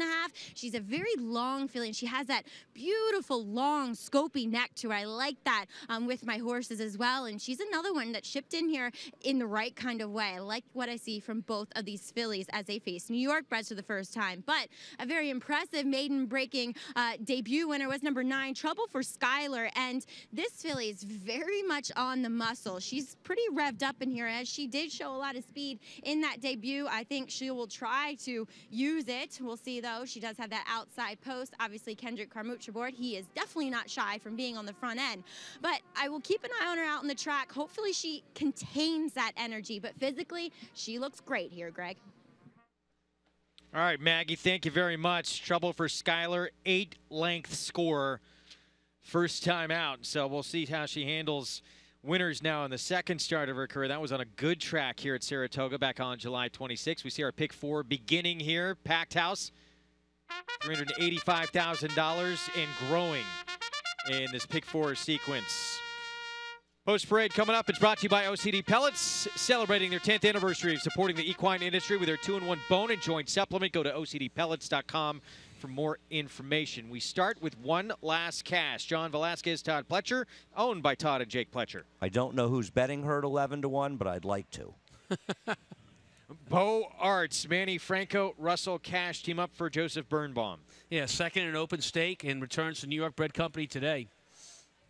Pause for the Cause, the 3, trained by Kieran McLaughlin, daughter of Giants Causeway, for Chester and Mary Brome, and Irad Ortiz Jr. aboard. Likely to try to wire this field, will have to improve off her debut win. Miss Mystique is the 4, Rajiv Mirage, Leah Jeremati, and Treadway Racing Stable. She had a very adventurous first start, stopping and starting throughout, and still got up to win. The 5, Cause We Are Loyal, Mario Gutierrez for trainer Doug O'Neill, comes in from the West Coast for Redham Racing. Chips across the country on a somewhat slower maiden win, but perhaps she can improve. Two Docs lifting off, Ricardo Santana Jr. for Ron Potts Jr. An extremely live long shot if the pace collapses here. Newport Breeze is the 7 here for Peter Urton. Jose Ortiz rides, comes in from Del Mar. This is an interesting horse. Was involved in a bit of a speed duel last time and still won. I think she has a real chance shipping in. I Still Miss You. This is the even money favorite for Jeremiah Engelhardt, Gold Star Racing, and Javier Castellano. We talked a little bit about this one, the 8 horse, I Still Miss You. A horse that really couldn't get to the lead horse last time. Late in the race, a heavy favorite. Maybe a one-dimensional speed horse here. And trouble for Skylar at 9-2. Here's Kendrick Carmouche riding for Danny Gargan in Midwest Thoroughbreds. Wired a field impressively in her debut. Will likely have to show different tactics today, but draws the right post to do it. Well, I Still Miss You, our favorite at even money, named in honor of Daryl Bork, who took his life the same day the dam of this filly was claimed by Daryl and his friend Mark Whipperman. Gabby Gaudette is with Mark now. For that introduction, and Mark, obviously a emotional story behind I Still Miss You, but the story really begins way before this filly was even born, to Lion's Terms, the broodmare of her. And Jeremiah called you, Jeremiah Engelhardt, the trainer, called you the day that he did claim the broodmare. What was that day like for you? First, just let me thank God for blessing me with such a beautiful racehorse. Without him, none of this would be possible. To answer your question, I had found my best friend, who's a younger brother to me, who committed suicide on March 11th. And I totally forgot that we sent the money down, and me and Daryl were 50-50. And when I took a break during the evening, I went out to the house just to get away myself. I put my head back in my truck just to, take my thoughts in. My phone rang like 2 minutes later, and I'm like, who the heck is this? And I see it's Jeremiah, and I said, what's up, Jeremiah? And he was all excited. He says, we got her. We got Lion's Terms. She's going to be a great horse. And I told him, I said, he goes, what's wrong? And I said, Seabass took his life earlier, and it took us a couple years to get over that conversation, but we moved on. And you moved on, and thankfully you have a fabulous filly now, very fast and very talented. Talk a little bit about I Still Miss You, obviously named after Daryl. Yeah, I named it in love and memory of Daryl. There's a great country song by Keith Anderson, and I listen to country music when I drive around up in Buffalo. And when the song comes on, I think of Daryl all the time. Sometimes I got to pull over, and I get a little emotional. So when it came time to name the horse, I had the right name picked out. She's really special. She's taken me on a journey I never thought would be possible, and very blessed and fortunate to have her. And you were mentioning you primarily spend a lot of time at Finger Lakes. You're up here at the Spa. Best of luck here with I Still Miss You. Yeah, we're going to need it. This is a very tough field. My fingers are crossed. All right, well, a very talented filly, and best of luck here. I Still Miss You. Going out and seeking the Ante, and an amazing story behind her. We'll see if she can get the job done as the favorite moving postward.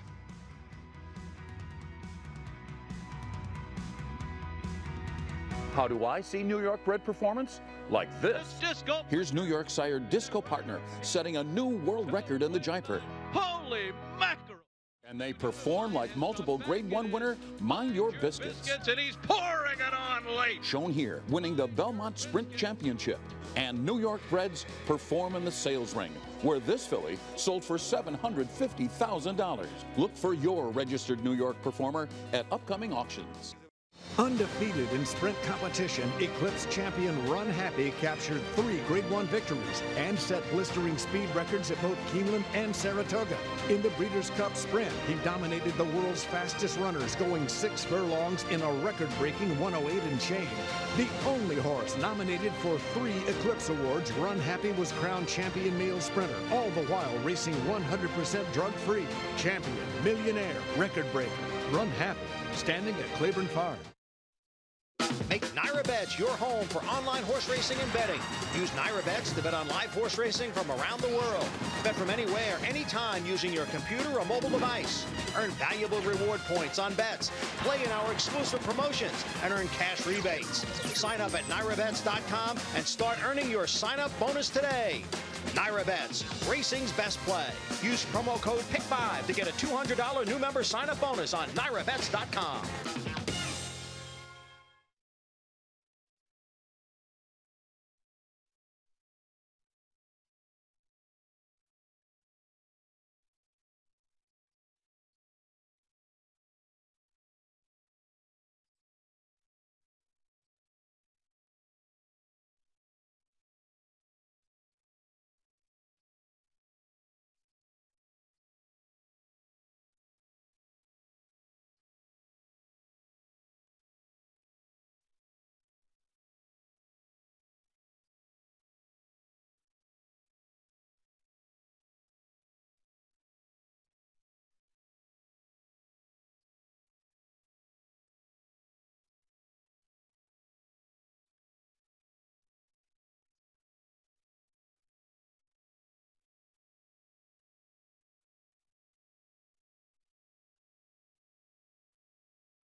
Back on Saratoga Live on New York Showcase Day as we get set for 2-year-old fillies in the Seeking the Ante here at 6.5 furlongs. And this was the long shot trainer Tom Amos was talking about earlier. Tom, make your case. A crazy long shot at 36-1. But here's the deal. Two Ducks Lifting Off is a horse that broke her maiden at Press Isle Downs, albeit a synthetic course, not the same as dirt. 5/8 a mile, very impressive. She has talent.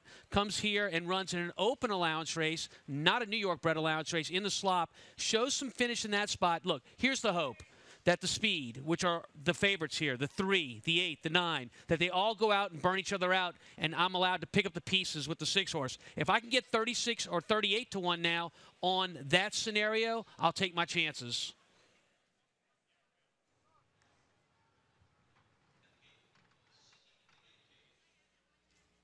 Well, might be worth it now, close to 40-1 if that speed does collapse here on the 6 horse. With more on Trouble for Skylar, who was so impressive first time out. Let's go to Maggie. And Greg, she was. And I also alluded to the fact that a couple minutes ago, she was a little bit on it in the paddock. But since getting out here, she's chilled out. And that's what you like to see with horses making their second start. Once they get out to the track and they're kind of in their comfort zone, that they do take it all in stride. And she has. So I like that Kendrick did stay with the pony. Now, one that didn't, who was the only filly to get a warm-up by herself, of course, was with Irad Ortiz. And that was number 3, Pause for the Cause, who did go out to the lead and set the pace in that race. But to me, guys, she's a filly that's laid back, and I wouldn't be surprised if she is capable of making one run, kind of sitting off of it. But contradictory to that, Irad Ortiz did give her that big warm-up. So we'll see where Pause for the Cause is set in the beginnings of this race as they are getting ready to load. Maggie, thank you. Just about set here. The 8, I Still Miss You, the sentimental choice, no doubt, after that story of Gold Star Racing and Mark Whipperman. Trouble for Skylar making her second start after that 8-length debut. Send it upstairs to the voice of New York Racing for the call, Larry Colmus. Just one left to go in here. Trouble for Skylar steps up to line, and they're all in line and ready for a start.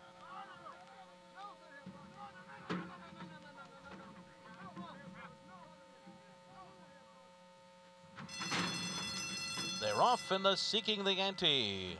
Bozar stumbled at the start, and it is going to be Pause for the Cause who comes out running to take the early lead. Pause for the Cause to the front with Newport Breeze away running in second. I Still Miss You is third. Cause We Are Loyal is fourth on the inside. Then Trouble for Skylar. Miss Mystique in behind them. Break of another 2-1 last cast. Then the stumbling Bozar, who's second last early on. Two Ducks lifting off, trails the field. Pause for the Cause went 22.1 for the quarter and leads the way into the far turn. It's a length and a half advantage to Trouble for Skylar, who circles up on the outside second. And then it's I Still Miss You in third. Newport Breeze drops out of it on the inside. Cause We Are Loyal is up into fourth now, 4 lengths from the front as they make their way around the far turn. Then Miss Mystique, Bozar, one last cast and two ducks lifting off. It is Pause for the Cause turning for home. Trouble for Skylar alongside, 46.16 for the half. They're into the stretch. Pause for the Cause holding on to this lead. Trouble for Skylar, Cause We Are Loyal is putting in a bid on the outside with a furlong to run. Pause for the Cause We Are Loyal on the outside now moves up alongside and takes the lead. Late run from Miss Mystique down the center, and from on the inside Newport Breeze. It is going to be Cause We Are Loyal to win it. Newport Breeze came back for second, and then it was Miss Mystique and Pause for the Cause in a final time of 1 minute 20.21.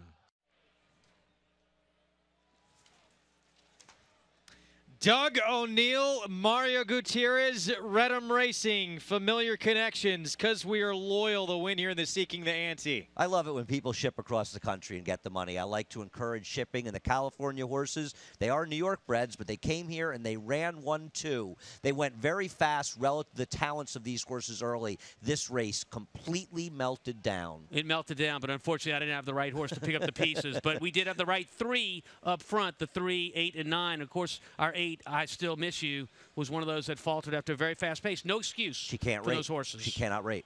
By the way, guys, we have to go back to maybe a little bit towards the far turn. The 7-horse Newport Breeze, I thought was getting eased out of the race. I cannot believe the horse ran second. Give credit. But watch right here. Look at the 7. He is backing up through the field, completely going backwards. I think Jose Ortiz now asked the horse. I thought they were pulling the horse up. No exaggeration. I watched the 5 winning the race, and then boom, here comes the 7 showing up again. This horse actually was laying 3rd or 4th out of the break. This is an amazing run back on the inside. You're right. That's absolutely weird. It looks like I almost wondered if she had a problem or something, and she really came through on the inside. And you might have thought, Paul, she didn't like being inside. Wasn't the case.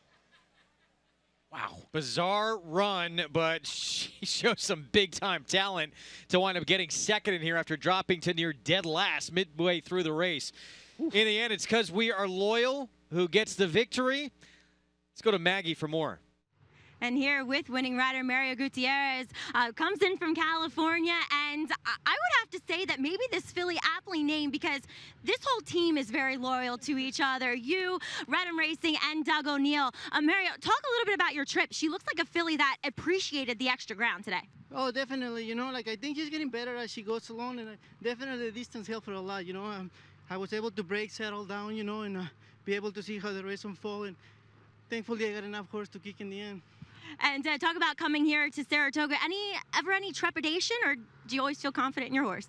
Well, you know what? Like it's very. I'm very happy. I'm always very lucky to run for Redham and Doug. You know, we're very confident in our team, so that builds a lot of confidence with each other. So we always like very confident in the races we go into. Well, congratulations here because we are loyal. She certainly ran to her namesake as far as you guys are concerned. Congrats, Mario. Thank you. All right, guys. Well, she looks to be a nice one here, New York-bred. Yes, she does at 11-1 from Team Nyquist, Team I'll Have Another, and a daughter of Creative Cause. We saw another Creative Cause, the Jim Dandy. Pavel stung. Your Kentucky Derby winner and your Preakness winner was part of the reason why Good Samaritan won, but these Creative Causes can run. Tell you what, Mario Gutierrez shows up on big days. Going to take a break. Still ahead, we'll get Jets take flight in the West Point. The Forbidden Apple runner-up dropping in class, seeking his first win on the Saratoga turf when we come back. Visit the new Rivers Casino and Resort, the capital region's only destination for live table game action and where the hottest new slots are paying out millions.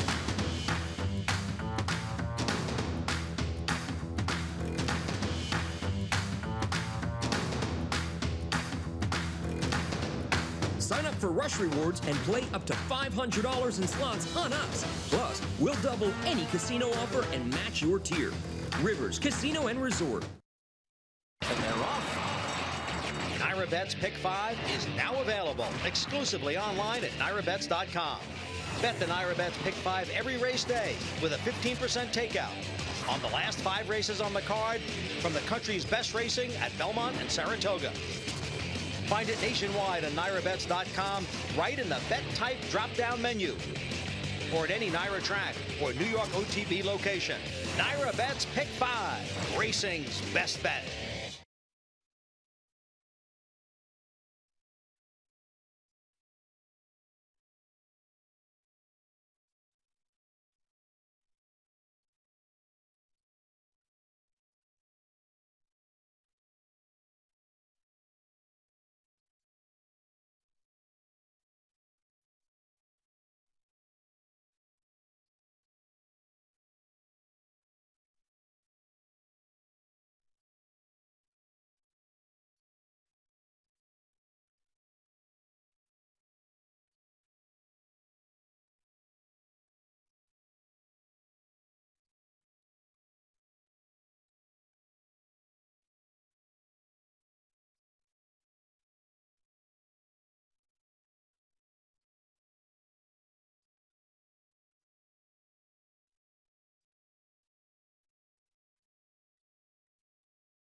Back on Saratoga Live on Fox Sports 2 and MSG Plus and West Coast Connections. Ship in and take the money here in the Seeking the Ante.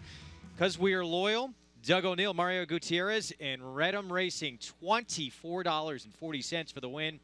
5-7-4 is how it finished. Let's go downstairs to Gabby for more. Thanks, Greg. Standing with Doug O'Neill, fresh from the West Coast. Welcome back to Saratoga, and congratulations here. What did you think about this performance from this filly? That was incredible. You know, I got to watch a replay because we were watching on ground level here, and we were going nuts, and she just ran a dynamite race. She handled herself so well in the paddock that she hinted like she was going to run a big one, but you never know. And we were laughing a little bit off air because we are loyal. Talk a little bit about your operation, Doug. It's funny, I've seen the same people, including a couple years back at the Preakness, and they're still here in the winner's circle. It's a credit to all of our owners, and Paul and Zilla Redham especially, and Paul named this filly because of that, because you know, we get mad at Mario a lot, we get mad at me a lot, we get mad at everyone a lot in the whole team, but Paul keeps leading the way, and the other owners of ours lead the way that, hey, we're loyal, we're going to stick together, and as long as we're all trying to do good, we can screw up from time to time. So that was Paul naming this filly, and she's a special filly. And it's kind of like family. Sometimes you argue, but at the end of the day, you all get along. She also was accompanying with IRAP. Talk a little bit about IRAP, of course, hitting the big stage tomorrow in the Travers. I know. If you can put your thumb over the Kentucky Derby, he's got a big chance. the Ohio Derby and the Indiana Derby, he ran so well, and we're hoping he can bring that to New York. And he's sure training really good at Del Mar. And Johnny, who gets on him every day, is here, and he's been getting on him in the last few days, and he's raving about him. So the race is so deep, it's so contentious, and we just got to get really lucky, and hopefully he has a good night's sleep. Hopefully he doesn't go out and party tonight like we might.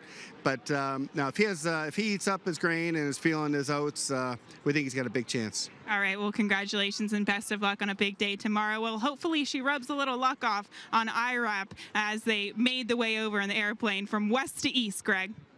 Yeah, Gabby, good start to Travers weekend, no question, with Because We Are Loyal. IRAP, again, that win in the Ohio Derby looking a whole lot better with that victory over Gervin. One of the many great aspects of horse racing, unlike any other sport, you can own a little piece of your own franchise. Here's Tracy Egan with more.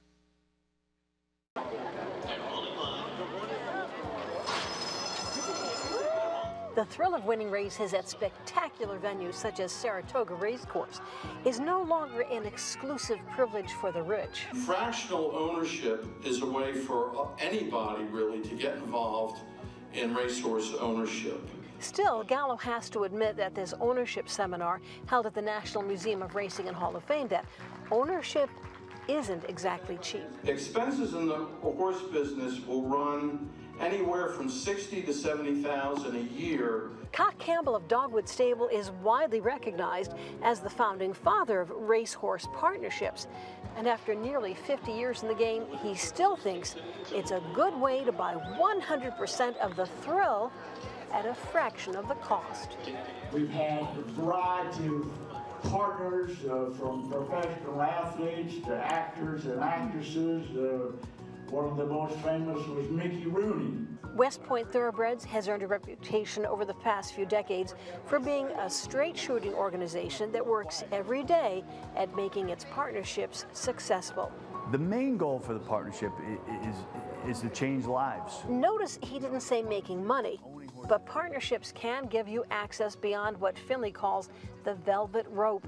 It's your ticket to the exclusive saddling paddock and to that even more elusive location, the winner's circle. They're amazed that they're 60 years old and they can be opened up and exposed to a brand new world. And I think that's a magic right, that no other sport at all in the world offers, and that's really the key, I believe, to building our owner base. At the National Museum of Racing and Hall of Fame, this is Tracy Egan for the New York Thoroughbred Breeding and Development Fund. Well, Tracy, thanks for that piece on a day when we celebrate New York Showcase Day ahead of course, the premier race day of this meet. That is Travers Day. Joining us on set right now, Executive Vice President of Fox Sports, Mike Mulvihill. Good to have you on. Greg, thanks for having me. And I should say, to start things off, first off, congratulations. New York Racing Association and Fox Sports announcing yesterday a TV deal extension of 3 years that will take Saratoga Live into 2020. Yeah, very exciting, and I have to send those congratulations right back to the entire team at NYRA, everybody who works on the shows, Chris Kay and Tony Olivato and everybody on staff here, just wonderful people to work with, and we couldn't be happier to extend the relationship.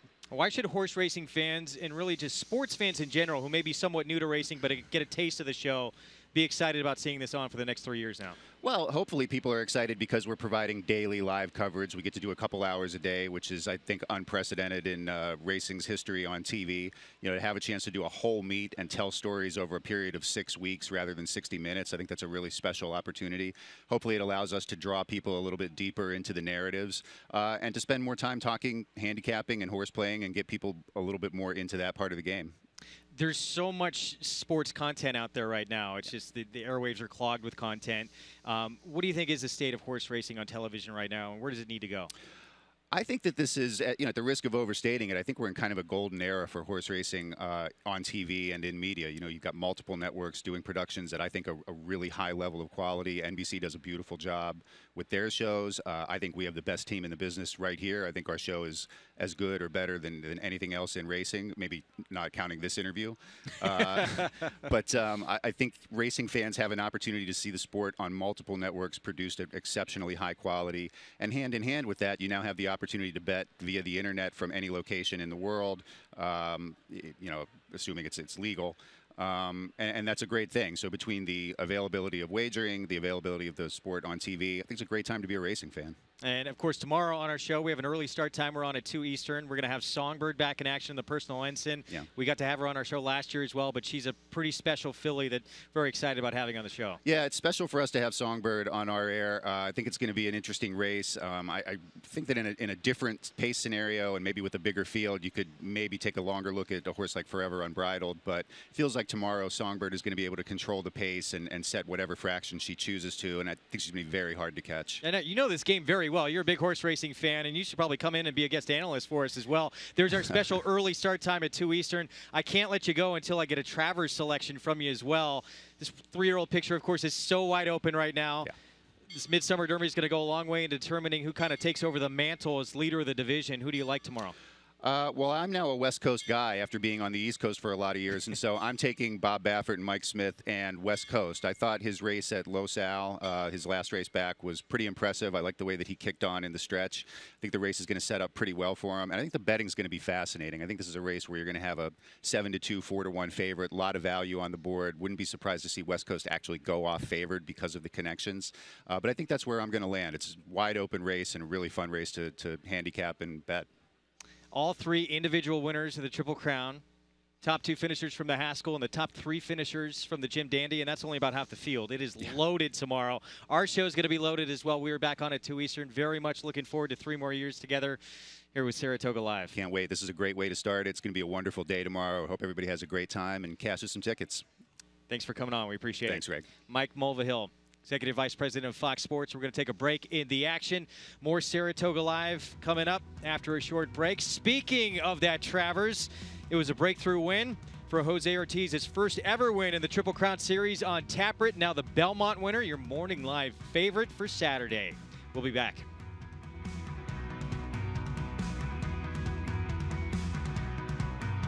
The big day is here. You've told everybody. You've dressed the part. Your heart is pounding in your chest. Your horse is rolling down the stretch. He's coming. He's closing. He's the winner! You're a winner with Parting Glass Racing. PartingGlassRacing.com. PartingGlassRacing.wow!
Back here on Saratoga Live on Fox Sports 2 and MSG Plus. Good to have you with us on this Friday afternoon, New York Showcase Day. Of course, tomorrow is Travers Day, the undercard sensational. Polly Songbird back in action, and she is going to be controlling pace in the race, going to make it tough for everybody else. Yeah, 13 for 14 lifetime. Her lone loss to Beholder, but again, she's going to be ultra tough.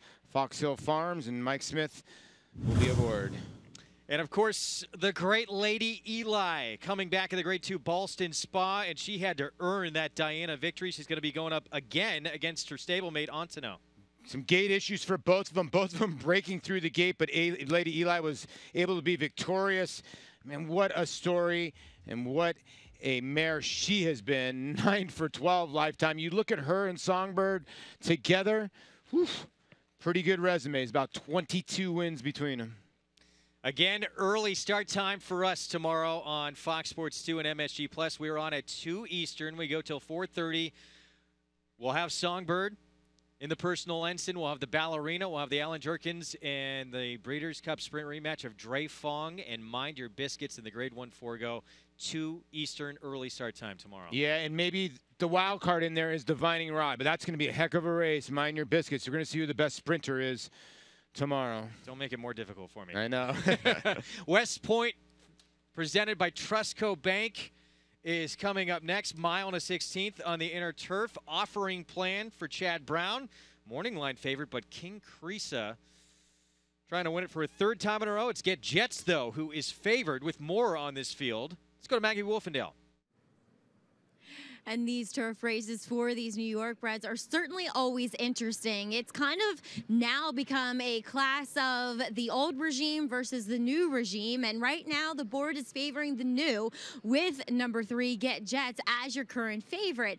Get Jets, he looks tremendous here. I cannot fault this horse whatsoever. He's extremely well muscled. He's a good looking type here for Tony Dutrow. And I really like what I'm seeing from him. But I kind of always side with these older horses just because they've given us so many thrills throughout the years, and maybe it's my heart speaking more than my brain at this point in time. But taking a look at number 2, King Creesa here for Linda Rice, making his 3rd start as an 8-year-old in 2017. He looks great, as he usually does. He's maybe just a touch more quiet than I've seen him in the past, but since they put the saddle on him, he does what all good older horses do. They literally puff up. They say, whoa, it's game time. Let's get it on. And that's exactly what King Creesa has done. And one that's walked in here with his game face on is number 5, Carafa, another 8-year-old, the 1.1 million in the bank. This is the best I've seen him look this year by far, and he is on it. He is ready for some action, that's for sure. I really love both these horses and do hope they run well here in the West Point. But in regards to another part of that quote-unquote new regime, we'll send it over to Andy. What do you think about Offering Plan? Well, I think it's pretty much a 2-horse race between the 9 Offering Plan and the 3 Get Jets. There's plenty of speed in here. You know Black Tide's going to outrun them all early, but the game gets a lot tougher here.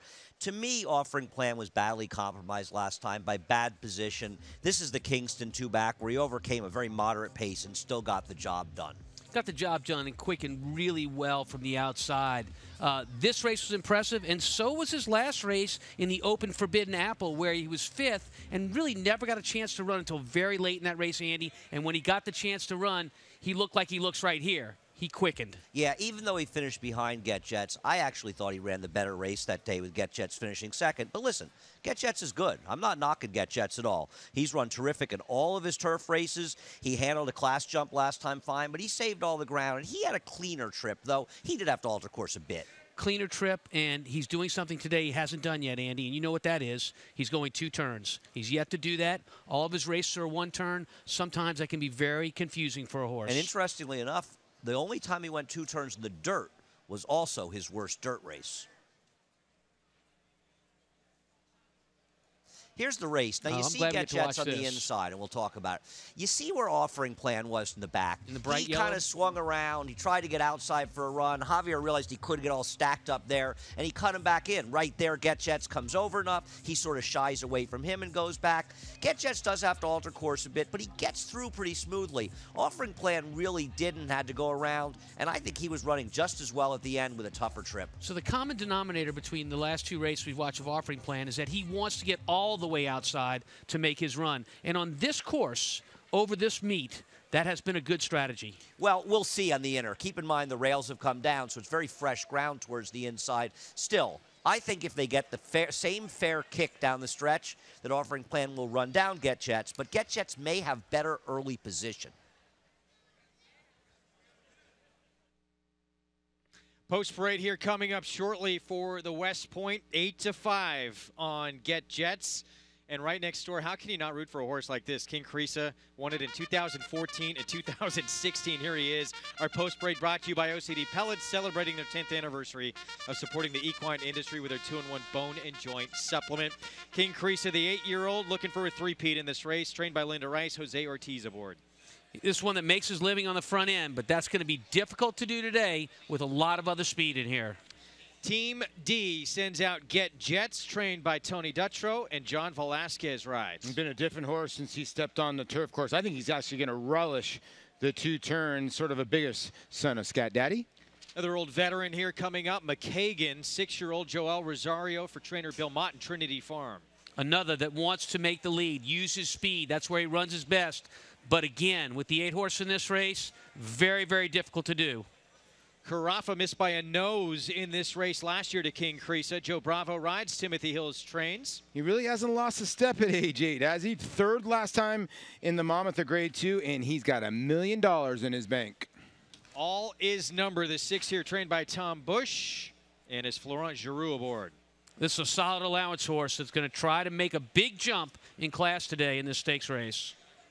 Change will do you good. We'll see next here the 7, trained by Bruce Levine. Flying P Stable sends this one out, and Dylan Davis rides. Yeah, what gives here with Dylan Davis? This is a horse that likes to run off, but there's a lot of other speed in here. Can he get away from this group? Here's a speedster who has one way to go as well. Black Tide, the 8-horse, Jose Lezcano for Ivory Sisters Racing and trained by David Canizzo. We mentioned him early in the post parade, this 8-horse Black Tide. He is the speed of the speed. And let me tell you, the pace is going to be very, very honest up front. And Offering Plan, trained by Chad Brown, owned by Michael Dubb and Nantucket Thoroughbred Partners, Javier Castellano in the irons. Yeah, the one to beat in here, besides the 3 Get Jets. They should get the pace to run into. This horse is in good form and likes Saratoga, 2 for 5 over the strip. 8-5 favorite is Get Jets. We talked about some of the elder statesmen in this race. One of them is Carafa, the 5 on the board here at 5-1. With more on that horse, let's go to Gabby. Thanks, Greg. And yes, we have 2 millionaires in the field, and they've both done it the hard way, standing by with Paul Braverman, the owner of Carafa. Talk a little bit about the ride that this horse has given you for a couple of years, many years actually. Yeah, Carafa's been our favorite horse. He's just kind of a war horse, a trooper, just loves to go out and compete. So we've had so many thrills. We've been trying to retire him for a couple of years, but he keeps telling us he doesn't want to do it. So he's back here, and we'll give it another shot today. Is he a horse that just absolutely thrives off of racing and training? Yeah, he picks up his game, particularly when he comes back up to New York. And we give him the winters off in Florida, which I think he really benefits from. But when he gets back up north, it's cooler. He knows it's time to go to work, and he responds pretty well. And there's a little bit of a rivalry as well, obviously, between King Creesa and Carafa, Greg. 9-2 on Carafa. We'll see if the old 8-year-old has a few more tricks up his sleeve. 12-time winner, over $1.1 million in career earnings. But it's this 8-year-old, King Creesa, looking for the three-peat here. He won this race back in 2014. He did it again last year. Can he do it one more time on the front end? The West Point is next. How do I see New York-bred performance? Like this. Disco. Here's New York sire Disco Partner setting a new world record in the Jaipur. Holy mackerel. And they perform like multiple Grade 1 winner Mind Your Biscuits. And he's pouring it on late. Shown here, winning the Belmont Sprint Championship. And New York-breds perform in the sales ring, where this filly sold for $750,000. Look for your registered New York performer at upcoming auctions. Claiborne Farms Flatter is carrying the flag for AP Indy, rewarding breeders in the sales ring and on the track. Among the nation's leading sires by Grade 1 stakes horses in 2016, this year's stars include Terrace, Upstart, Kobe's Back, Amy's Flatter, and most recently, Paola Queen, winner of the Grade 1 test stakes at Saratoga. Success on the track has led to big numbers in the auction ring as well, with yearlings this year selling up to $425,000. Flatter at Claiborne Farms.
Back on Saratoga Live on New York Showcase Day. It's Travers weekend, the big day tomorrow, but an outstanding day of racing featuring New York-breds.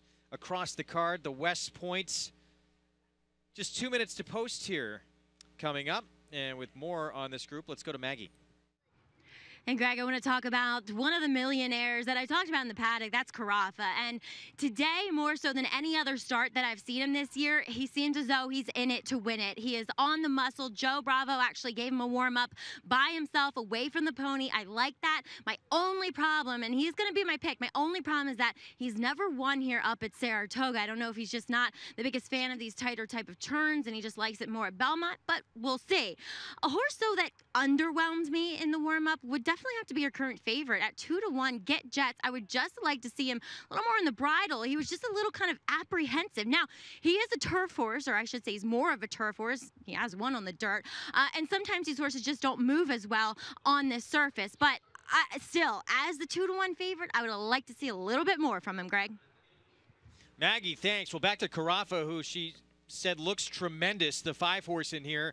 You know, he's never won here, but he didn't run bad here at all. He's hit the board in 4 of 5, and he only missed by a nose in this very race last year. Well, he's going to get the jump on the 3 and the 9. You see the selections there.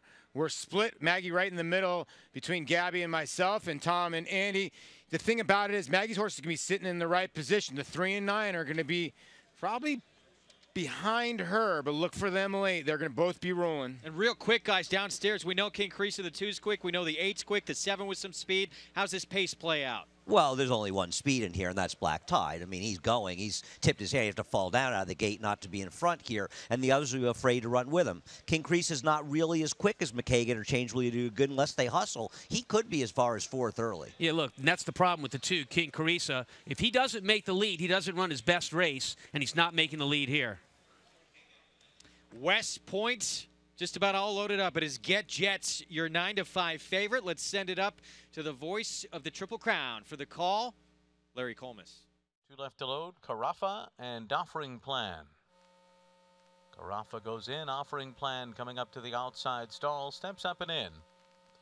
They're all in line.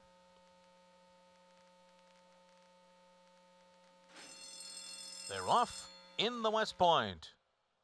Black Tide on the outside, broke well. On the inside is King Creasa, and right between those two, Change Will Do You Good. So Black Tide trying to slow things down a little bit more today, leads the way by just 3/4 of a length. Change Will Do You Good is running in 2nd position. McKagan is 3rd on the outside, and then it's King Creasa down toward the inside. All his number in Get Jets, Carafa, and Offering Plan. Black Tide now starts to get away. He ran 23.28 for a quarter, and he opens up onto the backstretch to a 3-length lead. Change Will Do You Good running in 2nd by 4. McKagan is 3rd. King Creasa 4th as they scatter up the backstretch. He's already 10 lengths behind at this stage. Then all his number. Carafa's on the outside of Get Jets, and these two are right together. They're 12 lengths off the lead and 3 ahead of Offering Plan. The half was 46.44. A reasonable pace so far set by Black Tide, who leads at a length and a half. Change Will Do You Good pursues from 2nd. McKagan is 4 lengths off of them. All his number is next on the outside. And then biting time is King Creasa, still about 9 lengths to make up. Carafa moves up alongside of him. Get Jets has not made a move yet. The trailer is Offering Plan. And they're coming to the top of the stretch. And Change Will Do You Good takes the lead on the outside of Black Tide. These two with Black Tide fighting back. They're stride for stride at the 8th pole. All his number is 3rd, Carafa. Now closing on the outside. King Creasa is closing down toward the inside. Get Jets has kicked it in 2. So's Offering Plan, and here they come. Here's Get Jets. Get Jets got there in time. 3/4 of a length on the wire. Offering Plan was 2nd. Carafa was 3rd. Black Tide was 4th. The final time, 1 minute 39.49 seconds. Well, continuing to see these quick times here on this turf course that we've seen all week. Get Jets from off the pace. Impressive here under John Velasquez. Very impressive indeed. Both the Chad Brown horses came running late on a pace that was set up to do just that, and they did it coming down the outside of the racetrack. Get Jets. Money showed for this horse. The public was right. You know, he was a little loofy. I mean, I think he's still a little green. He got blind switch. What I mean by a blind switch, the 5 went by him. and then he looked like he was sort of dead. And Andy, when Offering Plan came to the outside of him, this big old galoot just got going. Yeah, and I think John Velasquez gave a very good ride, very patient here, saving ground. Offering Plan had no excuse. The race, it was actually a fun race. And Black Tide ran great, by the way. I mean, let's give a little credit to him finishing fourth. Tom and I both thought he might hold on. The 16th pole, the sort of class kicked in, and the best three horses ran 1, 2, 3. A fun race. Love the way they ride Black Tide. Take no prisoners. They were moving up front. The best horse got the money. The best two ran, really the best three ran 1, 2, 3. And what's our trainer count, Andy? Well, that was Tony Dutcher that won. Oh, that's so right. That's Todd the other Fletcher half. is You're 2 right. up on Chad Brown. He's finished second, both with Offering Plan as well as 4-Star Crook. But tomorrow's a big day. I thought it was Voodoo song all over again with Jose Lizcano there. Get Jets gets the win. Let's go to Maggie for more. Here with Ante and Johnny at the turn. You were just biding your time, and you were the one to make the last move, and it was a winning one. So yeah, he responded really good. I was a little farther back than I thought I was going to be, and Jose Ortiz was keep taking back in front of me, and I was not expecting that he was going to be that far back, and I was stuck behind him, so I might as well just wait there until I got a clear trip, and when I pulled out to the quarter pole, he responded right away. And a horse that, well, he's kind of the newcomer of this class, that's for sure, but he certainly stamped himself as the leader of this older New York-bred turf division. Were you impressed with him? He's been knocking on the door every time, and even the time, last time I rode him, I knew him a little bit. He just got a little too far back, and even today was a little far back, but I knew him that I had him on the bridle, so as soon as I let him go, he responded right away. Last time I was kind of stuck inside, never had a clear. Today was a difference. I got him to the clear and run really well. Well, he certainly responded well to you, Johnny. Congratulations on taking the West Point. Thank you. All right, guys, get Jets. Nice win here today. Yes, it was, Maggie. Very impressive here from Get Jets, who this is his 5th career start on the turf. He's now 3 for 5 with 2 seconds. 3-9-5-8. Get Jets, the son of Scat Daddy, gets the win here in the West Points. We're going to take a break in the action. Still to come, Arrogate, it was his coming out party in the Travers last year. Well, West Coast, we paint that canoe hot pink with black diamond hoops after tomorrow. We'll see.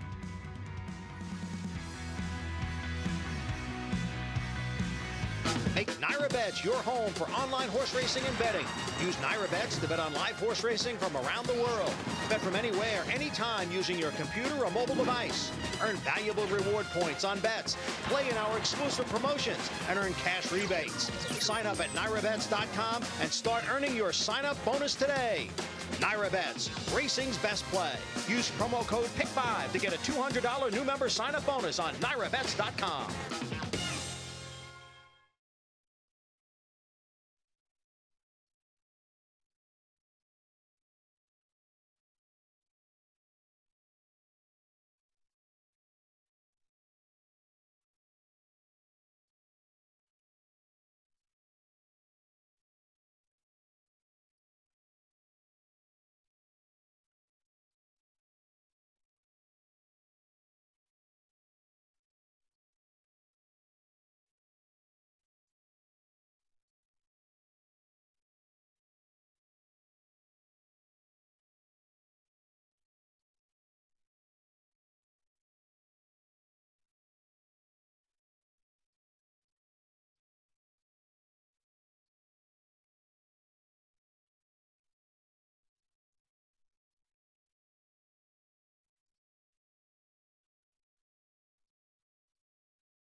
Back on Saratoga Live, it's Get Jets in the winner's circle here in the West Point. Explosive in the stretch when he got a clear lane, and he is now 5 for 10 in his career. 3 for 5 on the turf, owned by Team D, trained by Tony Dutrow and John Velasquez, the Hall of Famer, on board for the winning ride. 3-9-5. Let's send it downstairs to Gabby for more. Thanks, Greg. And standing with Tony Dutrow, the winning trainer here in Get Jets. Well, he looked like a jet getting ready for takeoff coming down the stretch, Tony. What were your confidence levels like, though, at the quarter pole? Boy, at the quarter pole, boy, Jets, you got a lot of work to do. I was watching Javier, and Javier was in the same situation, and you knew those two horses got a lot of a run through the stretch. But at the top of the stretch, I was concerned. But an amazing performance indeed. Have you just seen this horse kind of take that next step forward since getting to the turf? You know, he's done that in every race, I think, this season. He's such a wonderful horse to be around with so much character. But we didn't know if we'd win the race today, of course, but we felt really good, Gabby, that he was going to run a big race. And talk a little bit about the New York-bred program. Obviously, Tony, this is a horse who ran against New York-breds a couple of times, taking him out of the Forbidden Apple last time out and finding this good spot here. Yeah. Well, the New York-bred program is second to none. Fantastic. This was a great opportunity for Get Jets. So a lot of money, and I just felt like it would help if he was able to win this race, it would help his confidence in going forward. But the New York-bred program is fantastic, and this has just been a fantastic day of racing here at Saratoga today. And you have a fantastic horse on your hands as well, a big, beautiful-looking horse. Get Jets gets the victory here today. Thanks, Gabby.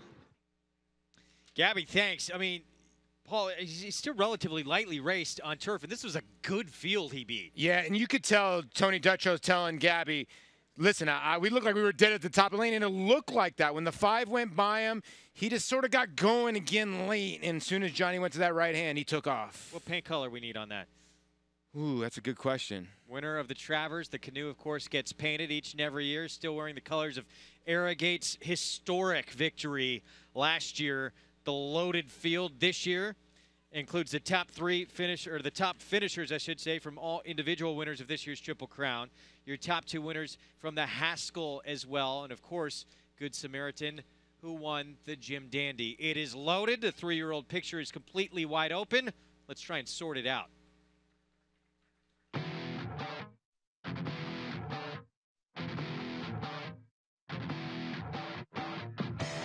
With the 3-year-old division in complete disarray and no clear-cut standout, the Midsummer Derby couldn't come soon enough to restore order. The Travers field includes, for just the 3rd time in its history, separate winners of the Kentucky Derby, Preakness, and Belmont Stakes, the top 2 finishers from the Haskell, and the best from the West in West Coast. And oh yeah, how about that horse who beat the Derby and Preakness champs in the Jim Dandy? That would be Good Samaritan, who just so happened to be making his debut on a dirt surface that day, rallying from 12.5 lengths back to win by nearly 5. It was a perfect birthday present for Hall of Fame trainer Bill Mott, who was celebrating his 64th in dandy fashion. You know, we like the way he's doing, and we respect all the competition, but I wouldn't trade places with anybody right now. As for the Kentucky Derby winner, there was no excuse. Always Dreaming was alone on the lead, set reasonable fractions, but came up empty in the stretch. Although his trainer Todd Pletcher was pleased to see him gallop out past the field once they crossed the wire, he knows better is required. You know, I think that race should bring him forward from a conditioning standpoint, and with 2 quality breezes since then, hopefully he's rounding back into peak form. Preakness winner Cloud Computing's Jim Dandy performance was perhaps even more puzzling. Chad Brown was hoping for a pace duel up front that never materialized, but more troubling was the fact the horse came back to the barn seeming tired. He's since shown more life in his morning works. I don't think he really cared for that track in the Jim Dandy. He got quite tired. Since the race, he's worked really well twice now on the main track, and he seems to be getting over it a lot better. And, you know, he seems to be cooling out okay after the work, so far so good. While Good Samaritan was rolling past everyone in the Jim Dandy, the very next day, Gervin would outdo McCracken in an epic stretch duel in the Haskell Invitational. Here comes Gervin, and Gervin gets up to win by a nostril over McCracken. both returned for the Travers, and both trainers feel the best is yet to come from their 3-year-olds. A race to decide 3-year-old supremacy? You can count on Bob Baffert being involved. Big Race Bob lived up to his nickname on Belmont Day. While he wasn't involved in the third leg of the Triple Crown, he became the story anyway, sweeping all 4 stakes he was entered in, including the easy goer with talented 3-year-old West Coast. West Coast comes east and wins the easy goer. And what about the Belmont winner? The Travers will be Taprit's first race since his 1.5 mile score. The plan from there all along was to train him up to the Travers, and he's been training exceptionally well. He was also installed as the morning line favorite. Who will rise to the occasion? We have no idea. But whoever is left standing after the Travers will take over the mantle as the leader of the division. So excited for this race. The anticipation has been building. It is a brilliant field.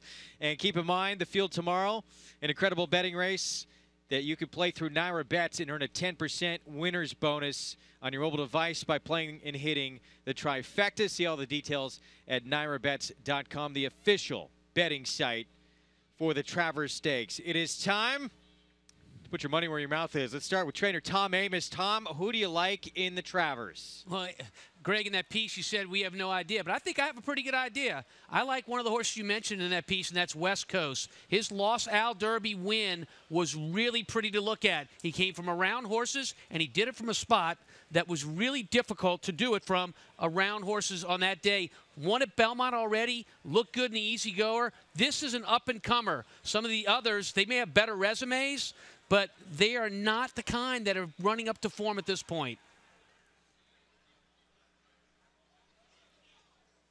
So West Coast, there it is. Tom wearing it proudly. Meanwhile, Andy Serling, you probably would have gone with Twisted Tom, but he's running today in the next race we have. So where are you going to wind up in the Travers? I forgot I'm sitting next to Twisted Tom. That's a very good point.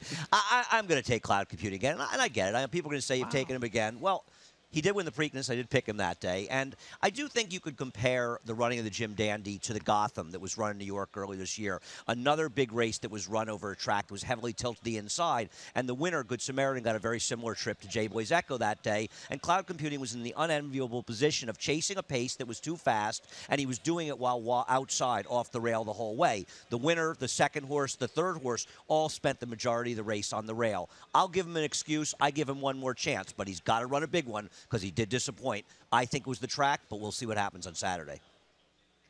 So I'm just wondering if I can push back on that. I mean, Go ahead. Well, look, you're saying that the rail bias was there. Always Dreaming couldn't have made an easier lead than Jim Dandy. Yes, he stunk. If the rail bias was there, why didn't he win? Because he stinks. Okay, and so Cloud Computing, if Always Dreaming is not at his best, if he stinks, as you say, Cloud Computing should have overtaken him in the first 5/8 of a mile and gotten to that golden rail. Where was that? He chased a pace that was too fast, and he was doing it outside. When you chase outside in a two-turn race against a gold rail, you have absolutely no chance. And is that rail only golden until you turn for home? Because I'm pretty sure 8 or 9 passes off the rail was our winner. Well, the winner spent 80% of the rail. Cloud Computing spent no time on the rail. If you look at Trackers, you'll see that the winner lost almost no ground. Look, when it's a 5-horse field, the rider's job is to save ground until it's time to move. That's exactly what Bill Mott's horse did. Ride. And he went 8 or 9 wide all the way down the lane on that golden rail. That he was on 80% of the race. The only horse that was on it more than him was Always Dreaming, who stunk. 6 wide for Good Samaritan on a track that was playing to speed that day. So I don't know how you don't think that was completely impressive. And that pace, by the way, he's contradict was completely reasonable. The fractions that Always Dreaming set. Seriously? Yeah, listen, I'm going with Good Samaritan, and I'll tell you why. Go paint the canoe white and green, because that's what dollar bills are made of, okay? This horse ran by your Derby and your Preakness winner like they were tied to a tree, and is training forwardly. And we've seen every horse run a big race, a la Elite, come back and run bigger. Bill Mott has not been, this confident in a horse. And by the way, he did have another horse that was a decent turf horse that went to dirt called Cigar. I'm not calling Good Samaritan Cigar, but I'm calling him the Now horse. So the button right here, green, the color of money to the 2 clowns downstairs. upstairs that wants to argue that horse that spent almost the entire race in the rail and argued. If you guys want to really have an argument about the gold rail, by the way, let me say something about Cigar. The Clowns were the ones that took him off the dirt in the first place because his first 2 races of his career were on the dirt, and he ran big figures. They should never have been running him on the turf in the first place. That wasn't Bill Mott's fault. Let's get back to Good Samaritan. If those silks that Good Samaritan wore on Jim Dandy Day had been the silks of Always Dreaming or of the Preakness winner who you love, Cloud Computing, and they run that kind of run that kind of race. I love this them in horse would be Preakness. 8-5 with that kind of effort. He whipped. I don't even think he hit him with the whip at any point during that race. Because he had a perfect setup. He got an extremely fast pace. He dominated that group. He had period. a perfect setup where he got an extremely fast pace, much like the Gotham. He rode the rail for 80% of the race before he angled out. Check out Trackus. Check the horses that stay in the rail. They ran Tom 1, Amoss. 2, 3. Tom Amoss, Fact. could we argue if you want to talk about a perfect setup, look at Cloud Computing in the Preakness. No doubt about it. He had a perfect trip that day, and he may get one tomorrow. Tom, Same you don't have setup Trackus tomorrow. on your Break from phone? the inside. Look, here's the point. You don't have Trackus on your iPhone, Tom? Andy's not giving Good Samaritan his due. He's not handicapping. He can win. Good and Samaritan worse, can win. And I worst picked of him all, 4th, 3rd. He can win. He's using bad handicapping. No, I'm using good I'm handicapping. disappointed in Andy. You are way wrong about the rail, completely wrong, and you guys are going to be bowing down to me tomorrow. It's going to be humiliating on Tom Amos's last day. It's a good thing for Paul. He's up on the roof. If Cloud Computing wins, I'll buy you dinner for the rest of the meet. We still have a good race to come. That is the Albany, which we're going to get to. We could argue Travers all day. We'll do it tomorrow as well on this show. Here is a look at Twisted Tom for Chad Brown with more. Let's go to Maggie Wolfendale. Just kidding. Here at the moment, taking a look at this race for the 3-year-old New York-breds, going a mile and an 1/8. We'll take a look at your current favorite. That is number 4, Twisted Tom. Now, going back to the last time I had seen him, which was in the Belmont, did not like, he was a big price that day, but I did not like the way this horse looked whatsoever. He's come back here with that win in the New York Derby, and he looks a lot better. I mean, he's put on weight behind the saddle. He just looks stronger overall. So I appreciate that, and thumbs up here in the paddock in regards to your even money favorite. That is a short price, though, as we'll take a look at number 6 in here, Pat on the back for Kenny McPeak, and he ran 3rd to Twisted Tom last time out, and at least he has a win here over the surface. He's a horse that has shown that he can compete at least around 2 turns. I still wonder his overall affinity for a 9 furlong race, but he looks tremendous. Just speaking of one that's gone from and talking about number 6, Pat on the back, going from 2 to 3 in the right kind of way. Moving on to number 3, that's Can You Dig It, for Jimmy Jerkins. And he doesn't look on paper quite as talented as the aforementioned 2, but he looks very good here in the paddock. I mean, Jimmy's horses always do. They're always healthy. They always carry their weight. They always look strong. We'll see. He's a horse that physically looks as though he's going to be capable to handle this 9 furlongs. He's very big, very scopy, and very confident acting here in the paddock. Well, horses are saddled here for today's Albany Stakes. $250,000 on the line. Make sure you stay tuned. We'll have the post parade on the other side of this break. This 3-time graded stakes winning millionaire defeated 20 Grade 1 winners. In the Dixie Stakes, he defeated Canadian champion and horse of the year Up With the Birds and set a new course record at Saratoga. Runner-up in the Grade 1 Manhattan and Shadwell Turf Mile, Ironicus ran 7 triple-digit buyers, including this score in the Fort Marcy Stakes.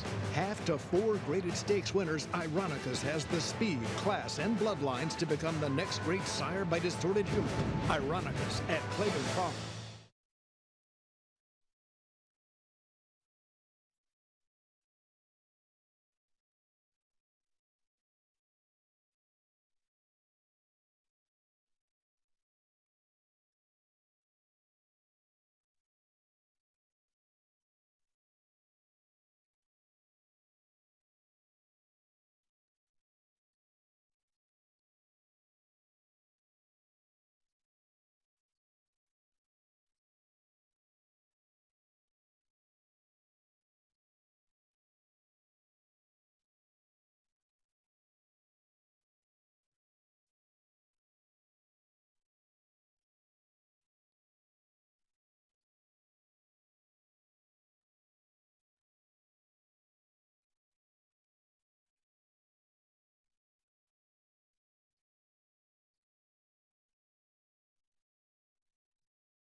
Back on Saratoga Live, getting set for the 40th running of the Albany mile and an eighth for 3-year-olds.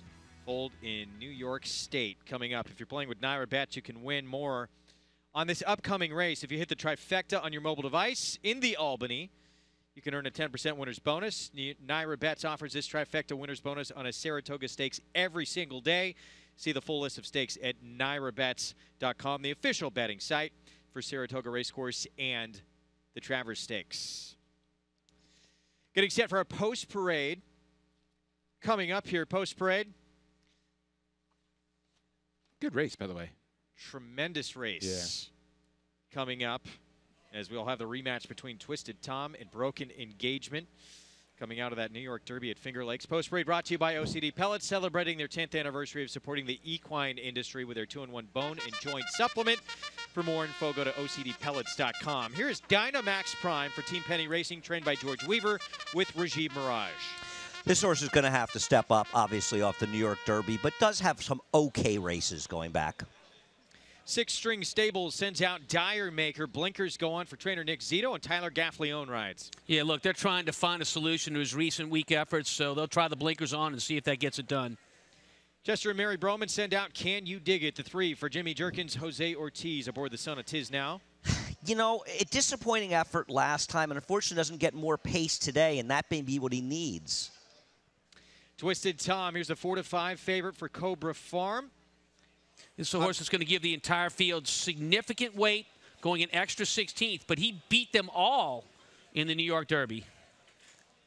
Broken Engagement, the 5 here for Michael Dubb, the Elkstone Group, Paco Lopez for Rudy Rodriguez. He rebounded from a surprisingly narrow victory to short price to run a good second to Twisted Palm at Finger Lakes.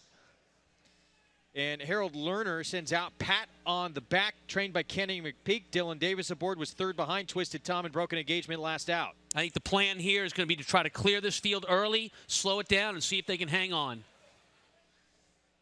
8 minutes to post here in the 40th running of the Albany. The favorite, Twisted Tom, standing by with his connections. Let's go to Gabby. Thank you, Greg. And actually standing with the breeders of Twisted Tom, Joan Taylor and Bill Wilmot. And Joan, we'll start with you. You guys pretty much run a breeding operation, well, just a few miles away here in Saratoga. Talk a little bit about that. Not a far car ride here today. Absolutely. 5 miles away from here. We've been doing it for about 30 years. It's been a lot of ups and downs, but a lot of fun. All right, and Bill, talk a little bit about the mare of Twisted Tom. You said you gave her extra carrot today for good luck. I gave her extra carrots. She needs them to sweeten her up. She can be a little frosty sometimes. Tiffany Twisted is her name, and she's well named. Twisted Tom looks like a bigger version of her, but I think he's a little more outgoing. And as breeders, how cool is it to kind of follow these horses throughout their career, and especially a horse like Twisted Tom, who made it all the way to Belmont? It's really special. You know, it's an affirmation that maybe we do know what we're doing. It's like having your kids do well, graduate from college or whatever. Very satisfying. Well, best of luck here. We're pulling for Twisted Tom. Thank you, Gabby. All right, back to you, Greg. Gabby, thank you. Even money on Twisted Tom. You know, you look at that race last time out, Paul, in the New York Derby with him and Broken Engagement. It just seemed like Broken Engagement was never going to go by. It was a giant effort by the Son of Creative Cause. What ended up happening is Fergal Lynch, who was on him that day, couldn't hold him. He made a middle move, what you didn't see, middle move all the way up to this position. Broken Engagement took back and then tried to re-engage. Now, there's some bumping there. And I'm in agreement with Andy in one point where I was looking for somebody to make up some ground here. But it's Twisted Tom just so much the best. I mean, he made that middle move and then put this horse away. And he's doing it pretty easy, I guess. I guess Fergal Lynch made it a little bit harder than it needed to be. Today, I think it'll be a little bit easier maybe, Andy, but he was giant that day. I want to ask Paul, Tom, anybody really this question, Greg as well. Is it possible that Dylan Davis could clear with Pat in the back and that gives him a shot to wire the field? I'm just trying to make a case for him. You don't listen to my post-parade comments? Not What's if I can help it. Well, I mean, that's going to be the game plan, right? I mean, the game plan is going to be to try to clear the field, slow it down. Look, the thing about Twisted Tom, going back to that replay, is he took Broken Engagement out of his game down the backside. Broken Engagement was in a spot, casually going along, and all of a sudden here comes Twisted Tom to press the issue a lot earlier than Broken Engagement, the 5-horse, expected that to happen. And he has to use horse to keep up with Twisted Tom, our heavy favorite, the 4, in that last race. Broken Engagement getting 7-pound weight advantage against Twisted Tom here. Maybe he can turn the tables. Look, it was only a half a length difference. It's a tough one. What about the 3? Can this horse stretch out to the distance? I mean, this horse is getting played and didn't do much running with all that pace last time. Here's how he wins, Paul. Here's the way I would set it up. Let's say pat on the back sends, okay? And Broken Engagement and Paco Lopez make him go in the first turn, so they go a little quick. If that happens and Twisted Tom engages too early, maybe it sets it up for a meltdown. But don't you think if the 5 goes after the 6, then Fergal Lynch can wait? It's actually Javier Castellanos, excuse me, can wait with Twisted Tom, and he's going to win the race because doesn't the 3 need kind of a meltdown to get it done? Well, maybe he needs a little bit more distance, and he's going to get that today. We're going 1 1/8 miles. So to that I say, can you dig it? His best race on a wet track. That's the other thing that bothers me. That is true. Well, you know, I thought Andy brought up an interesting point. I mean, pat on the back looks like he's going to be the one in front. He's the only one with sprint speed in this field, isn't he? Well, I'm in agreement there. He has to get to the front. I think, you know, the move that Fergal Lynch made last time maybe took Pat on the back out of his game, but I think Dylan Sens, Castellanos not going to make the same move Fergal Lynch did. It's just not going to happen. He's going to sit a little bit, sits that trip. This is going to be hopefully a more normal race than the New York Derby because that was just a crapshoot. Horses were going everywhere. Can you dig it to 3? I think wants the 1 1/8 miles. But the other part about it, there's a lot of great points downstairs. Is he good enough to win the race? With more on the rematch here, can Broken Engagement turn the tables on Twisted Tom? Let's go to Maggie. Honestly, Greg, I don't see it. Out here, you know, Broken Engagement was very rambunctious beneath Paco Lopez coming out onto the track. And really, when horses are like that, I'd like to see them get just kind of a little more energetic warm-up, release some of that nervous energy. And Paco hasn't given him that. Now, that is typical of Paco Lopez. He doesn't really warm his horses up that much. So we'll see. But Twisted Tom out on the track, he by far looks like the horse to beat as well for the Albany. Well, the public thinks so as well. Even money here. And we'll see if now, you know, the only other time he did go 1 1/8 miles, that was in the Federico Tessio. It was a sloppy racetrack that day, and he was impressive. He was. He was very impressive, and look who was aboard. You know, so, you know. Fergal Lynch. Yeah, and Fergal's rode the horse, what, 3 times? Javier's been aboard the horse 1 time, and he just had a brutal trip in the Belmont. And he actually got bet, which was pretty amazing that he was under 10-1 in the Belmont Twisted Tom. Yeah, he got clipped heels in there, too. He had an awful trip. He had an awful trip. So you can't excuse, you should draw a line through that. When you draw a line through that effort, he's in very sharp form. And again, you just don't see horses that make middle moves like that against the other quality. He made the same move against this group. The 1 or the 2 or the other horses in here, the 1 made no impact in that race. The 2's too slow. So is this just a repeat of the New York Derby? It just looks like that. I have a thought. The 3 is getting really bet strongly in this race. Oh, okay. No, I don't get it. Do you see 3-1 on the 3? It was 8-1 on the morning line. He's 3-1 right now. So, yeah, if you look at that board, Andy, that is the intriguing runner here. Yeah, it just seems like the money is very smart. And now keep in mind, Minsky Moment scratched, and that brings his odds down a little bit. But could you imagine him being 3-1 of his last race? The money is really coming in on this horse. Is it Jose Ortiz money? I don't think it is. It's too much money for it to just be for the jockey. And I can't make it the last race because literally he was never in a position to win that race coming from way back, and he just picked up the pieces. What about this, Tom? 3rd start of the career as a 2-year-old. Jimmy Jerkins puts him around 2 turns, so maybe he already thought he was going to get the distance. They tried blinkers. They tinkered with them. And then as soon as they gave him Lasix, he's been a lot better. No doubt. Listen. No doubt. And I think the 1 1/8 miles is what's at play here. I think they think for Can You Dig It, that's going to be a benefit.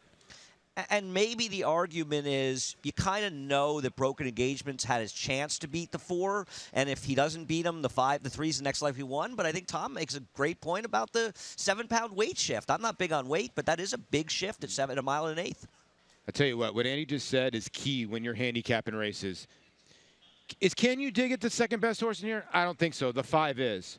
But the 4 is beating the 5 enough that I don't need the 5. I'll take the flyer on the 3. You know, it's one of those type of things where, you know, you want to take the flyer on the horse if the race falls apart, because I already know the 4 is better than the 5. And gets 7 pounds as well from Twisted Tom, the 3. Can you dig it? Blinkers going on that horse, Jamaica, who just moved in. Is he going to show pace and try and pressure Pat on the back, the 6th horse in here? There's Can You Dig It? We talked about the money on the board. The money has been so smart here all meet long. But there is your favorite. Everybody's got to beat this one. Twisted Tom for Chad Brown, coming off that victory in the New York Derby, the rematch with Broken Engagement, the 5 horse. Send it upstairs to the call of the Albany with the voice of New York racing, Larry Colmus.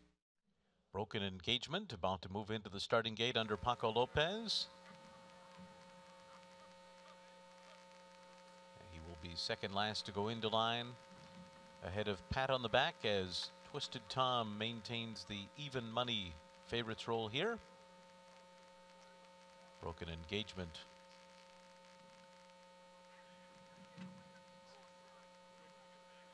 just about in.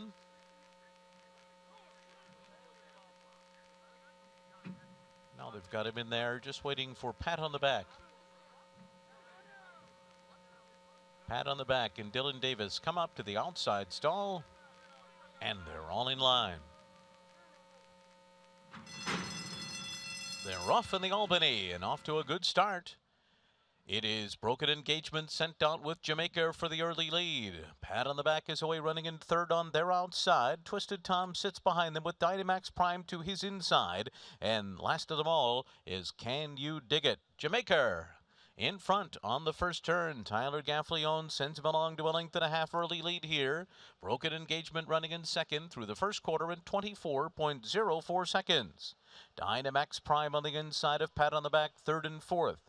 And then it's Twisted Tom taken off the rail, 5th onto the backstretch. And he's 6.5 lengths from the front, leading only Can You Dig It?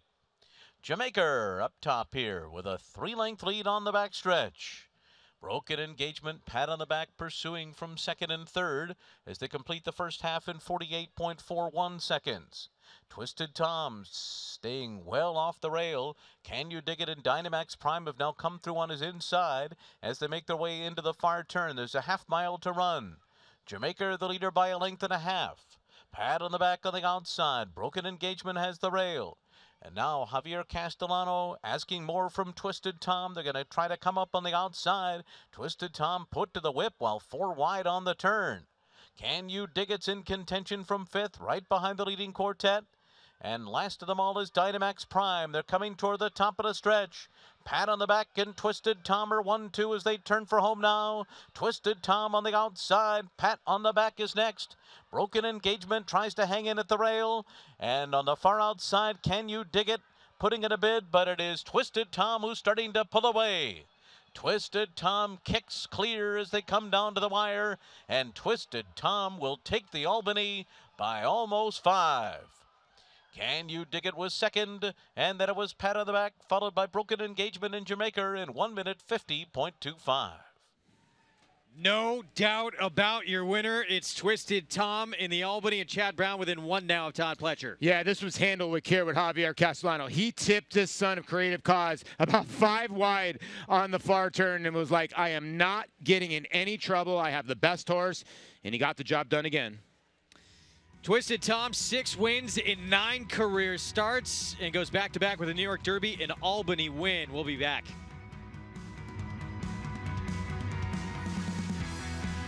Summer of Dreams 4 is back at Foxwoods, and we've got guaranteed millions in cash and prizes up for grabs. Sign up free for Foxwoods Rewards and earn points playing our World Series of Poker and the Big Dream Slot Tournament with Mario Lopez. Also, try our new skill-based slots. Then, use your points for summer wonders like Lobster Madness, golf at the Lake of Isles, and shop the region's only indoor Tanger outlets. Foxwoods Resort Casino, the wonder of it all. Find your wonder now at foxwoods.com. Undefeated in sprint competition, Eclipse champion Runhappy captured 3 Grade 1 victories and set blistering speed records at both Keeneland and Saratoga. In the Breeders' Cup Sprint, he dominated the world's fastest runners, going 6 furlongs in a record-breaking 108 and change. The only horse nominated for 3 Eclipse Awards, Runhappy was crowned champion male sprinter, all the while racing 100% drug-free. Champion, millionaire, record breaker, Runhappy, standing at Claiborne Farm.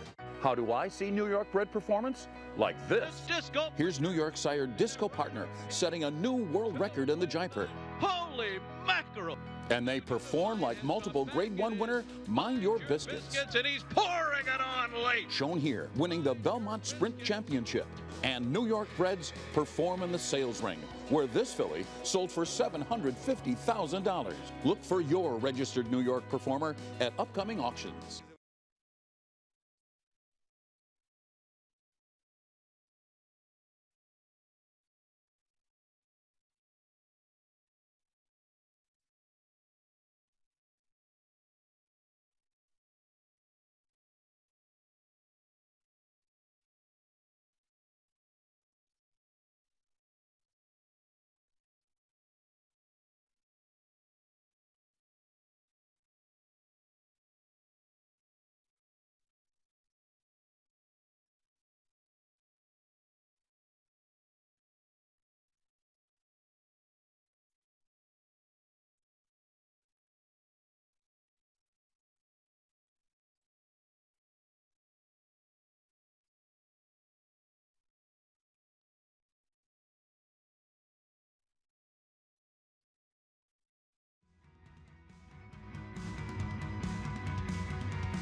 Back here on Saratoga Live at the premier race meet in the country. Saratoga, Twisted Tom. This horse is for real. 6 wins in 9 starts, and he, clipped heels in the Belmont Stakes. That could have gone differently. Not to say he would have won. Yeah. But really nice racehorse. He really is a nice racehorse, and he's the kind of horses you love to own. Creative cause out of the Thunder Gulch mare, Tiffany Twisted. And we've seen a little bit of the creative cause. The 2-year-old stakes race went to a son of him, and that was Because We Are Loyal for $24, the biggest payoff so far in this late pick 5. Can't bring you the last one, but if you're alive, good luck. Got one more, yep, still to come. Race 11, and just so you know, that one 5.5 furlongs on the turf. It's a New York-bred 40 maiden claimingers. We're going to be going off the air soon, but you can still see it. Yeah, if you can catch us on Saratoga Live on air, you can always see us and all the great racing. Yeah, that's Greg and I. On the Naira Now app. Naira Now is the best way to stream racing on the go, and also includes all of our expert opinions, whether you like them or not. It's available on a lot of different platforms. Tune in tomorrow, my friend. Early start time, 2 Eastern. We'll see you Saturday on Travers Day from 2 to 4:30. Ramon Dominguez, the Hall of Famer. Now he's got a red jacket to go with his Hall plaque. He is in the Saratoga Walk of Fame. Of course, it was bar of gold in the Yaddo, ending the 8-race win streak of 4-star Crook. Because We Are Loyal, Redham Racing, Doug O'Neill shipping in and winning with a 2-year-old filly, and Get Jets in the West Point getting it done. And there's Twisted Tom with his 6th win. We'll see you on Saturday at 2.